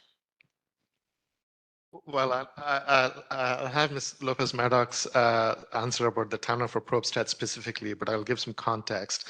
Building that ProbeStat report takes a lot of the team members a lot of time right now. So when we had to build it, I know my team also, even in IT, we had to spend quite a bit of time. So what my team, my data team is doing is working on figuring out, not just figuring out, but setting up mechanisms to reduce the time it takes to build the ProbeStat reports, trying to get all the data. Right now, it's probably better than before, but in terms of the timing of when ProbeStat has to be will be released, We haven't discussed when we'll be releasing that yet, so we'll get back to you on that piece. Again, we want to ensure data is reliable, accurate, that everything that we're putting out publicly that we feel comfortable with. So we haven't decided that timeline or discussed it recently. Okay. And then to what extent do you all, I don't know, if you work with or coordinate with I think it's the office of like the chief data officer. It's not, I just make up that. I think there's like a CDO within the county who I would imagine has some expertise around all of the different county systems and integrating them. And right, in an ideal world, like DCFS systems would talk to probation systems, would talk to DMH systems. And I know that's not the world we live in. But do you all work with the chief data officer, or do you kind of just live in your own bubble? Yeah, so the CEO's office has a CDO, Chief Data Officer, and we work with them. So they're, at least the way we see it, they're more on the policy and an overarching design framework perspective. That's where they're kind of responsible. So we do work with them when we have plans of, hey, here's what we want to do for our organization moving forward. There are conversations, they're aware of what we're doing, they are in the loop. They do also share the overarching plans for how they want to have data sharing within the different departments. So those conversations happen, but it's not necessarily an active day-to-day conversation between them and us in terms of planning any initiatives, but it's just to some extent staying in the loop and having some level of awareness. Okay. All right. Thank you. I had just a couple of questions. How you said that there are some data points, it sounds like, that are ready now and could be shared out. What can you share what those are? What kind of data is ready to be shared out? I knew that question was going to come. So I don't have the exact data, but the data warehouse we built, I can share after the meeting. We can share what data is there and the field, what we call the schema, the fields that we have, and the data elements and the frequency in which the data is refreshed. So I can provide that data. Okay. And how often do you all get data requests? I know we request data via this space, but how often do you guys get that? And who all is requesting data? Just trying to get a sense of how much work is involved with this. It's all over the place. So we do get requests obviously from you folks, from the board. We do get requests from the CEO's office. We do get requests internally from other stakeholders, other department units. So we've gotten requests from the OIG. So you name it, we get the request, and we help process those requests on a one-by-one basis. And on average, like I said, it's between 10 and 22 major reports that we provide every month, ad hoc reports, sometimes more, sometimes less, are different complexities. So, and then there are a lot of other smaller ones that we don't even count. We just get if it's a very simple request, we just do it. We don't count it, we just do it. But we do have obviously some major requests that come in that requires substantial amount of my team's time to determine how to extract the data, because remember, it's not extracting data necessarily from a single system or a single table. It's really thinking through that design or figuring out how to get them, combine the data and make it in a format that actually makes sense for the person reading it. How many staff do you need to kind of adequately handle that volume of data requests that are coming in? And then, as you said, analyzing it, processing it, presenting it in a clear way? Don't be shy. So we are anticipating more requests, and right now, at a minimum, and in fact, I do have a rough design of what I think our data team should be. It should have at least around 16 to 19 people to fulfill the current load with a little bit of an uplift of requests. Last question, that figure you gave around the budget, what percentage of the overall probation budget is that figure you named? Ballpark. Actually, she didn't answer. I want to clarify one thing. One thing, I want to be clear. I wasn't talking about the research unit. So the number I gave you was only for the IT unit. So yeah. I don't know the percentage, but I could find out. But we have $1 billion budget, as you're aware. So again, $1 million, 1.6 for one unit, 1.3 for another. But I am not a mathematician. So if anybody here, but I will find out. All right. Any other comments from commissioners? All right. Good luck. Wendy, do we have any written or live public comments? Thank you. I don't believe we have received written public comments on this item. Looking to confirm that, but you're welcome to send them in at info@poc.lacounty.gov. If anyone in the audience would like to give public comment on this item regarding probation's data systems, I welcome you to come up to the podium or raise your hand online or dial *3 on your phone. Hi, Jonathan. It's good to see you all. Thank you again for your time. Thank you. Thank you so much. I just really want to just throughout the morning, because I do want to, I need to head out, but I just throughout the different topics and subjects that we've been on today, and also too with the data system that you all have, I just want to just give gratitude. I don't want to come with any type of negativity. That's not my thing.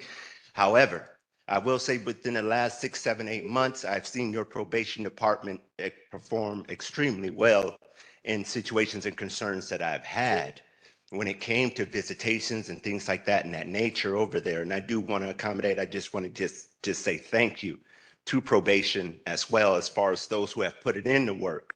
Because what's happening is you're having years of experience that's turning into like concerns, and it turns into years of neglect.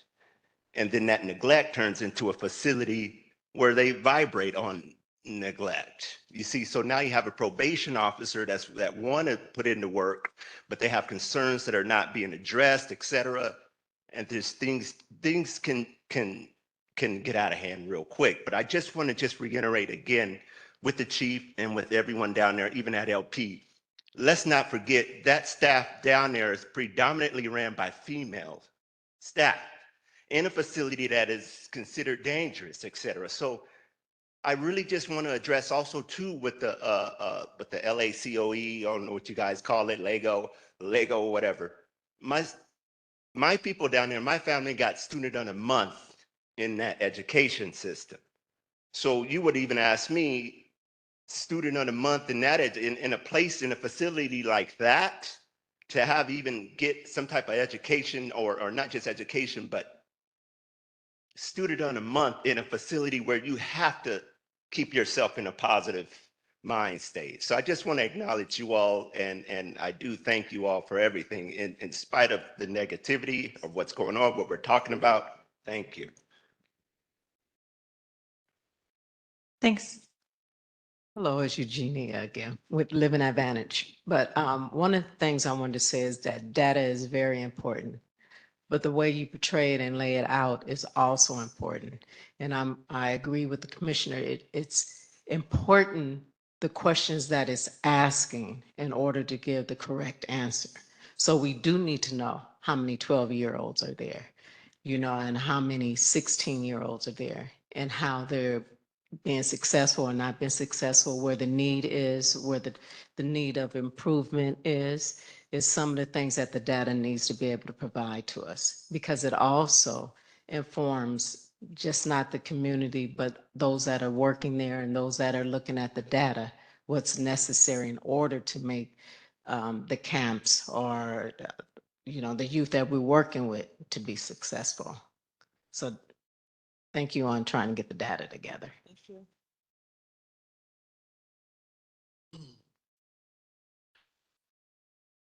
Good afternoon. My name is Salim Allen. I'm a member of the Anti-Recidivism Coalition. And I just wanted to kind of piggyback on what the speaker before me just stated, and also Commissioner Kakani, that data is very important. And I have a question as to why these systems are not working properly. Is it a funding issue? And also, I want to kind of piggyback on Commissioner Prater's question as well. Um, there are systemic issues and problems with LA County Juvenile Probation Department. A lot of issues seem to be systemic, and there are no real progresses being made. And, is it impossible for this data and the data systems to be kind of expedited in terms of their repair? And so I just want to know, is it a funding issue, or is it a lack of manpower or woman power for that matter? And just can we just, because as as the speaker before me said, like, let's not forget that these are our youth, and data is very important, and we just want to love our youth. So thank you. Thank you. Did you want to respond to that? Sure. So to your question, it's a very complex situation, and we absolutely see the need. That's the reason why I keep stressing, I'm not waiting for perfection. We are doing better right now, today, every single day, and we will continue to do better every single day. The challenges is because there's so many ingrained systems. There's a lot of legacy systems that have been around for 30, 35 years. So changing is very non-trivial.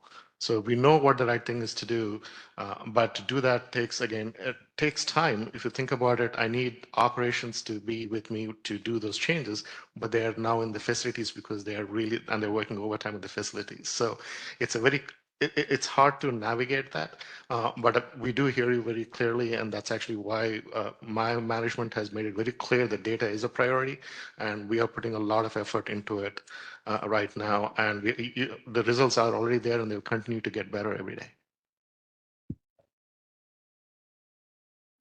Good afternoon, Antonia. Good afternoon, Antonia with the Anti-Recidivism again. I want to uplift you guys for trying to get good data and data that has quality and shows progress. But the one thing I just keep thinking about is similar to Salim and the prior speakers, just when are we going to see these results? I think Commissioner Meredith brought up like what other programs are you looking at? And you didn't really answer. And then Terry asked or Commissioner Terry also asked some questions and then you didn't answer. And so we just need a little bit more clarity. There was nothing attached to this question, agenda items for us to review. And so the public is kind of left in the dark. And, you know, we see the data that you have submitted, and you're right, it's antiquated. It's hard to read. It's almost illegible for someone who isn't in data science, who hasn't taken college level statistics. And as we were just talking about before, education is something that we all need. So can you please not just give us a timeline of 3 years, but set up obvious achievables so that we can be participant in that and engage with it. So maybe in 1 year we'll have a selected, and then in another year we'll start implementing, and then in another year we'll have reports or something so we can have solutions and solution-based results and have the public be involved, because there's some amazing statisticians, I don't know, statisticians, and I obviously am not one of them, but I think that people can be involved and obviously care for their youth. So let's see that and see markers being made and achieved. Please, thank you. Thank you for that. Just one comment to comment on that. Thank Please. you. We can provide a written documentation on what we talked about today because we didn't have an opportunity to do that before today. So if that could be released to the public, then, you know, just a high level of what Mr. Panati talked about. We can, time's up. No, it's not. We can do that so that you can see some timelines too, and also the things that have already been in the works for the last couple years. So we can definitely provide that to you all. Thank you. And just so that the members of the public know, actually what Commissioner Kakani raised about the changing leadership is a big issue with this. The commissioners, the leadership, so in this case, Commissioners Terry and Canales and Mundo meet immediately after this meeting. It's usually either the Friday or the Monday afterward to come up with the agenda for the future meeting, and then send that to the department with the request for information. In this case, it included actually these very specific questions that were laid out. And I think what Antonia suggested is not actually Antonia's suggestion. It is, but it's something that the public has asked for repeatedly, is the written documentations of this, since we have our meetings in the middle of the day and lots of the folks who are most impacted by probation are at work and at school and in the detention facilities. And it's nice to be able to view the meeting and the answers in writing. So I certainly would appreciate the responses in writing to the questions on the agenda. Related to that, I just wanted to say, I know you mentioned working with stakeholders around the data, so I think we consider ourselves a stakeholder body as that, and in that as well. There was a time when we were meeting with probation around ProbeStat, and that stopped. So I think we would like an opportunity for those meetings to continue, and just to, again, offer any sort of feedback on the data and the sort of outcomes that we're tracking, because one of our mandates really is to use data to help inform recommendations. So it would be great for that to continue as well. Any other comments, commissioners? I do have one more thing as I was sitting here. So for this, I think, you know, a bunch of probation staff will also be using this data system. Are you connecting with them? Like, what are you learning from them? What has been the problem with collecting data, and also what they would like to see in the future data systems? Is that a process to learn from them and meet with them and really make it the user experience better for like DPO1s, DPO2s, and understand what will make it easier? Yeah, actually, and that's part of our formal process now when we are building systems. It's what we do in the requirements gathering phase. So instead of just taking requirements as even just taking notes, like what do you want, we ask the why. We want to understand the process. So my team now really walks through what the DPO1, DPO2 needs to see, or the supervisor, right? And we then distill those into clean set of requirements and these requirements are really outcomes. This is what we want out of the system, right? And that's what we're trying to build. And again, that takes time. We've done some, so we've actually built some. In fact, somebody mentioned visitation.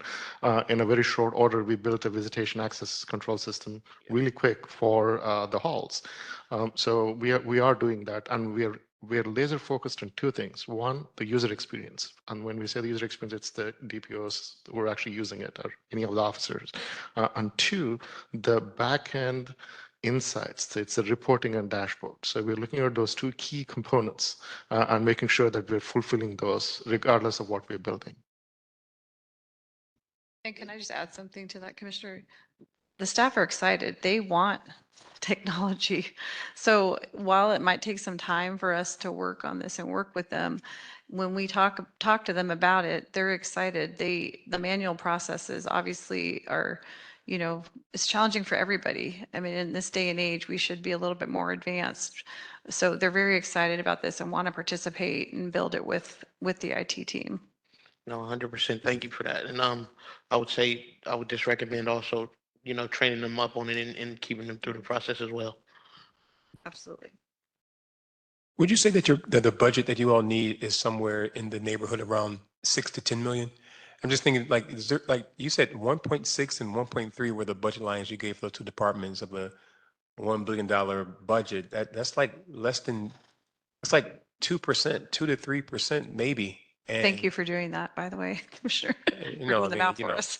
you For me. asked, and so there.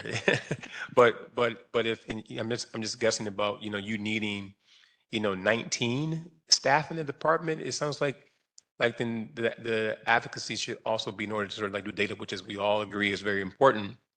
That there should be an increase in the budget for your area to sort of actually tell the story to the taxpayers of Los Angeles County about what is happening with our youth. Then you need $6 to $10 million to do that. And so I don't know who needs to hear that, but that's what we need in order to kind of get the data that we've been asking for sort of like repeatedly. So she's going to talk about the budget and the actual numbers maybe, but I want to give some context. Even when I talked about the 16 to 19, realistically, that was only for the data team. To build all the capabilities, we would need to build more. I would need developers to build other systems. I would need other support personnel. So it's actually a larger budget.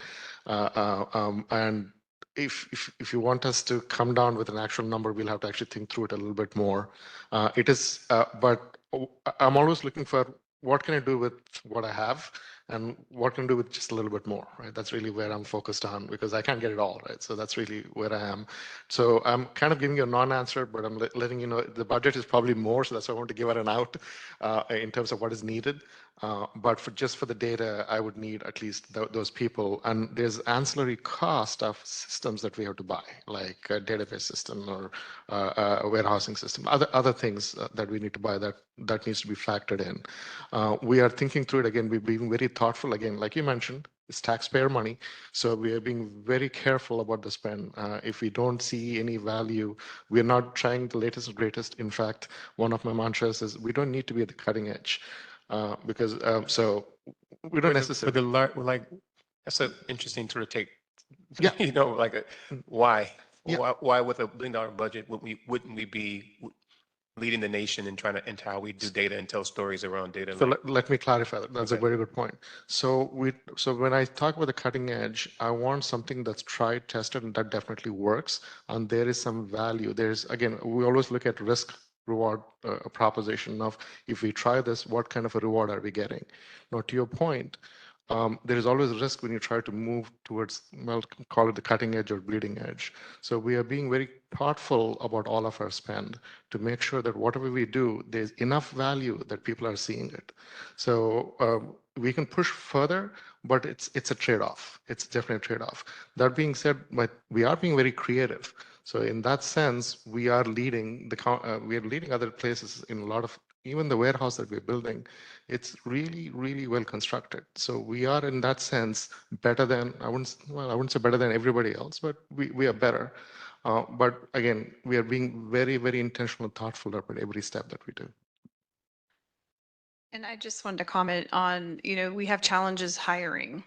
And so that's another. We could, get money for 16 more positions or 19 more positions, but then we have the challenge of hiring those staff, finding the qualified folks to take the positions, and then also keeping them. So we have retention issues too. So while it would be great, I'm not saying we don't need to hire them, but that's been a constant challenge for probation too, in hiring and recruiting these technical staff and then keeping them as well. But it definitely is something we're still working on because we need to fill. We do have some vacancies, just a few in the data unit, but we also have opportunities in other areas within Mr. Panatti's structure where we can train people up to and work that way versus, trying to fill and then we find out, oh, they got a job in another county office, and that happens obviously to us as well. So looking at that, the retention piece too.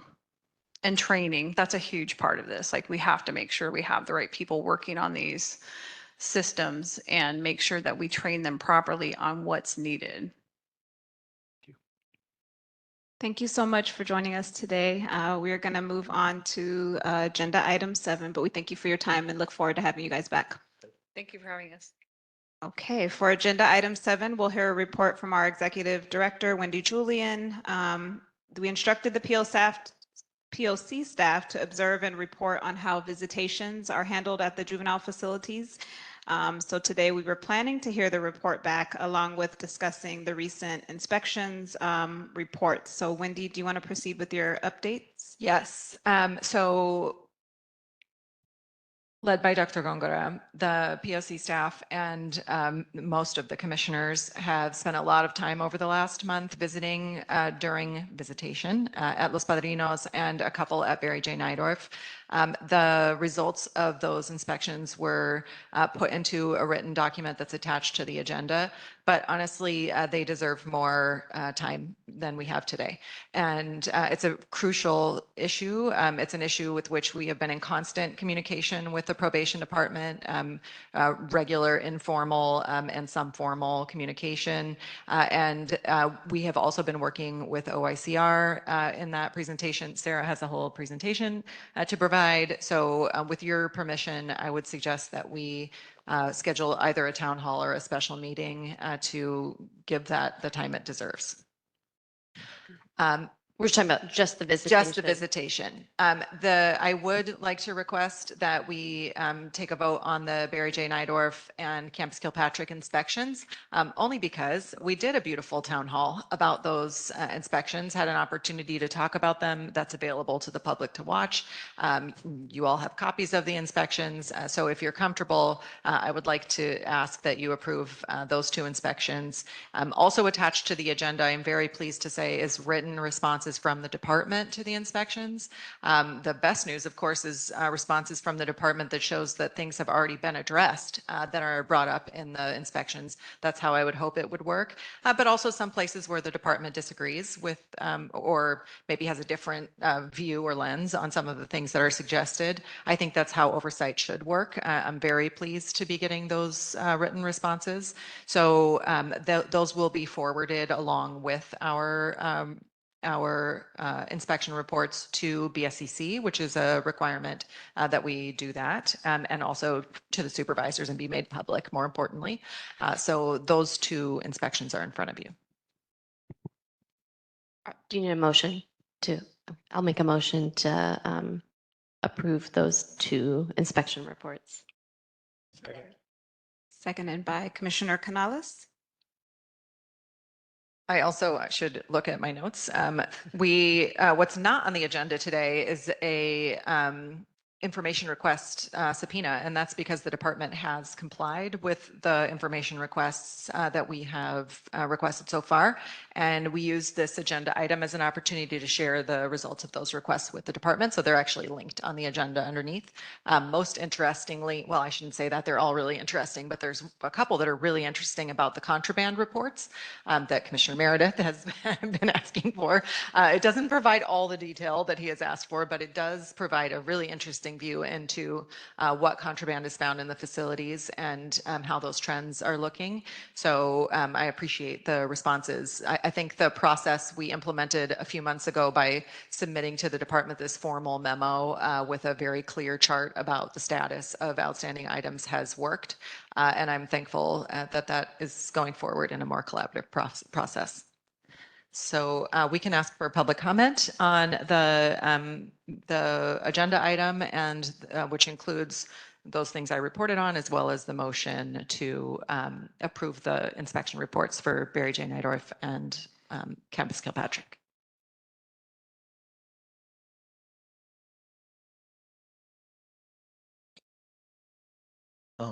Good afternoon, may I speak? Yes. Salim Allen again with the Anti-Recidivism Coalition, and I have a question about this specific item that we're discussing now. With this report on visitation and the inspection on visitation in the juvenile facilities, is this public record, or will this report be made public or discussed in this meeting today? I'm just kind of curious. And what were the findings? Thank you. Can I answer that? Thank you for asking that question. So the commission voted to have the staff conduct these inspections, although they also contributed by doing the inspections themselves. And Dr. Gongora drafted a fairly short list of, well, it's not a short list, it's a fairly short document in terms of how long our reports usually are, that has the recommendations and observations that came after those inspections. That is already public and attached to the agenda today. So you can go to the agenda and see the link, but it is a draft because it's our report as staff. And so today we were intending to have the commission vote on it, but I don't think that's appropriate since we didn't have a chance to share the observations and recommendations. So we will either hold a town hall or a future full public meeting in which we can discuss those recommendations and the observations and the notes that the commissioners made and the notes that staff made, and have input from the public at that time. Okay, nobody else in the room? Do we have anybody online? Okay. All right, commissioners, any questions? Just as it relates to the visitation report back, I remember, I don't remember what Ms. Roman's title is, but Ms. Roman being here saying that there were a group of people who are working on a visitation policy to streamline it. I would love to also have those folks present. Great. Because it does seem like oftentimes communication gets lost somewhere, and the people who need to hear the message don't hear it. So if we could just make sure that those folks are here for that. Absolutely. I can tell you Deputy Chief Arcos wanted to be here today. He is not available today. And he is the person with whom we've been having most of the communication about this. And I will make sure, well, I'll make sure that he is invited, but also that he has the opportunity to bring others who are involved if that is appropriate.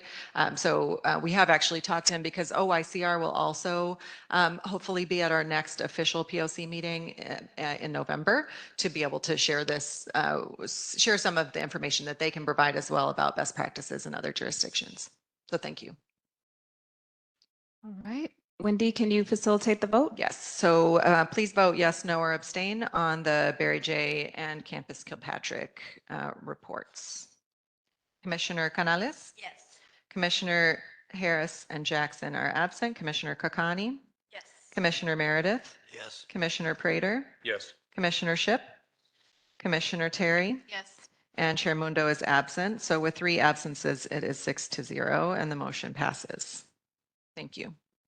All right, that takes us to item 8, which is matters not posted on the agenda to discuss or place on a future meeting agenda for action. Commissioners, do you have any announcements or items? Commissioner Canales and then Meredith.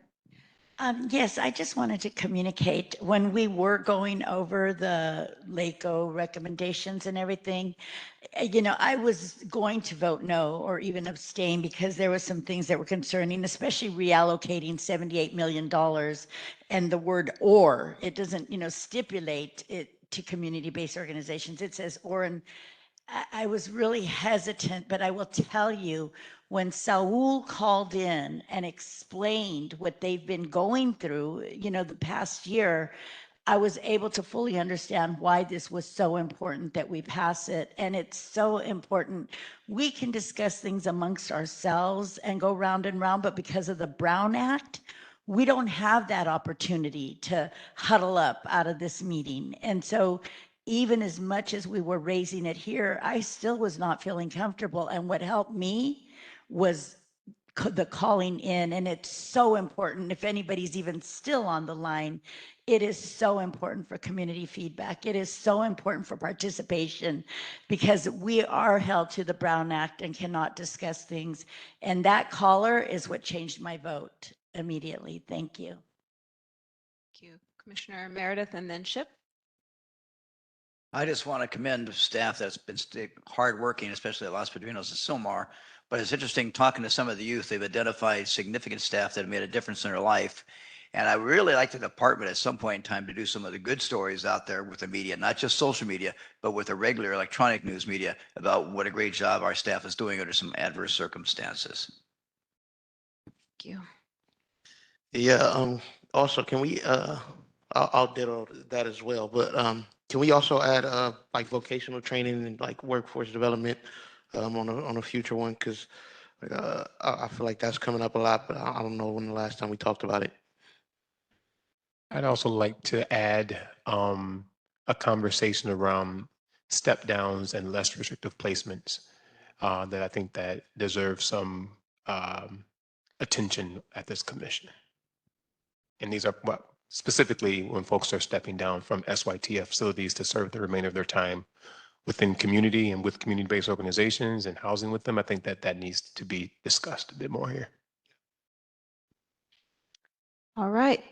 We can now move to agenda item number 9, which is an invitation for members of the public to address the commission on items not on the agenda. Wendy, if you could facilitate public comment. Thank you. Please approach the podium if you'd like to give public comment on items not on the agenda or anything else you want to share, and use the raise your hand function if you're online. Welcome, Kevin. Thank you very much, Director. This comment was specifically designed for you and for the County Council. Number one, for item number 4, that before I spoke, I heard that you said that this is a public comment for this special motion. So I was prepared my notes to spoke on the 2 minutes motion. And then you never opened the public comment for item number 4 ever again. So I am here requesting an investigation to watch back the video that what did you said 2 or 3 minutes prior you opened the public comment for number 4. Problem number 2 is that the prior speaker, there's item number 5 is about the data. The first speaker during that public comment that after 10-15 seconds speaking about the data management, and then the rest of his public comment are completely off topic. I remember that the previous time I was here, I was trying to give an illustration example, but I remember the director and the president cut me off very quickly while I'm trying my best to stay on topic. So I also want to request an investigation that think about that speaker, that what does he said has anything to do with the data management. And then I wish to have an investigation for that. It's a Brown Act investigation because nobody cut him off and everybody cut me off. Number 3 is that I lost 2 minutes for the agenda item number 4. I lost 2 minutes for general public comment because I have to talk about this. So I lost a total of 4 minutes total. But I will just end with what Commissioner Meredith taught me, that have some faith in our system. I will continue to have faith, have trust, continue to support you every step of the way. Thank you very much for your support. Welcome, Mr. Pettis. Good afternoon. Commissioner Canales requested all DPO2 field officers on home accommodation to be returned to their office. We support her request and we thank her for bringing that up. California State AB 109 pays county to provide essential services to probationers. Among them are housing, medical, and the big one is mental health. Mental health is a life or death situation. If we have someone that goes to get a referral to see mental health. They're not able to see them. They act out in the streets, they get killed. Sometimes it's not the medication, sometimes it's just changing the dosage on it.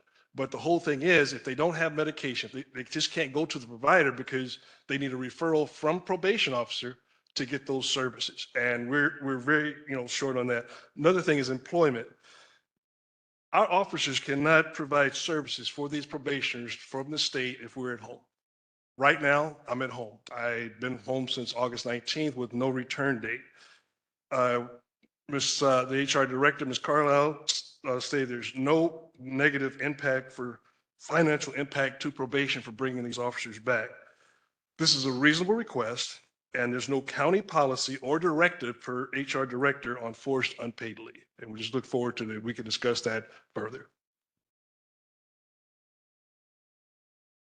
Welcome. Hello again. My name is Salim Allen with the Anti-Recidivism Coalition. I want to discuss a couple of items that are not on the agenda for today. One of them being the board. I always get this messed up, but the California Board of State and Community Corrections, they ordered Los Padrinos to be shuttered. And I know that this issue has come across the LA County Board of Supervisors, and they made the decision to keep Los Padrinos open, which I think is was a wrong decision, and I spoke out against that. And I just wanted to say that I believe that Commissioner Horvath was the only person that voted to close Los Padrinos. But I just want to know, can the Los Angeles County Probation Oversight Commission continue to monitor the situation in Los Padrinos to make sure that our youth are okay? And also, I would like to know, I know that it was mentioned that the LA County Probation Department have a lot of call outs, probation officers calling out sick. And I know that that's one of the main reasons that the youth are unsafe in those juvenile facilities. And can the Los Angeles County Probation Oversight Commission maybe study the reasons why staff are calling out sick and maybe try to come up with countermeasures to either ameliorate that situation or just, fix it and find out if there's a solution as to why the staff are calling out late. And also, it was discussed by the data collection department in the LA County Probation Department that they're having a hard time filling vacant positions. And maybe, this kind of goes all the way up the flagpole to a federal level, but, we do have immigrants who are qualified. So I just, there are alternatives to, maybe I do agree that Americans, come first, but and I'll wrap it up, but, Thank you. that is a possible solution as you. well. Thank you. I don't think we have any online public commenters. I just want to echo what Commissioner Canales said about thanking the public for their participation today. It really matters. You all bring a lot of context to these issues. Thank you to those of you who are, multitasking, caring for people you love and working and being here and taking meetings. And it's the reason the Probation Oversight Commission is effective. So I appreciate it. Thank you for your comments. All right, thank you all for joining us and sharing your comments. As a quick reminder, please be sure to follow us on social media and subscribe to our YouTube channel at LA County POC. To receive reminders about our upcoming meetings, visit our website at poc.lacounty.gov to subscribe to our email listing. It is now 1:09. Can I have a motion to adjourn today's meeting? Make the motion.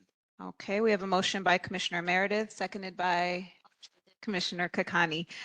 Commissioners, please unmute yourselves and vote with a voice vote. Aye. Aye. Okay. Any opposed or abstentions?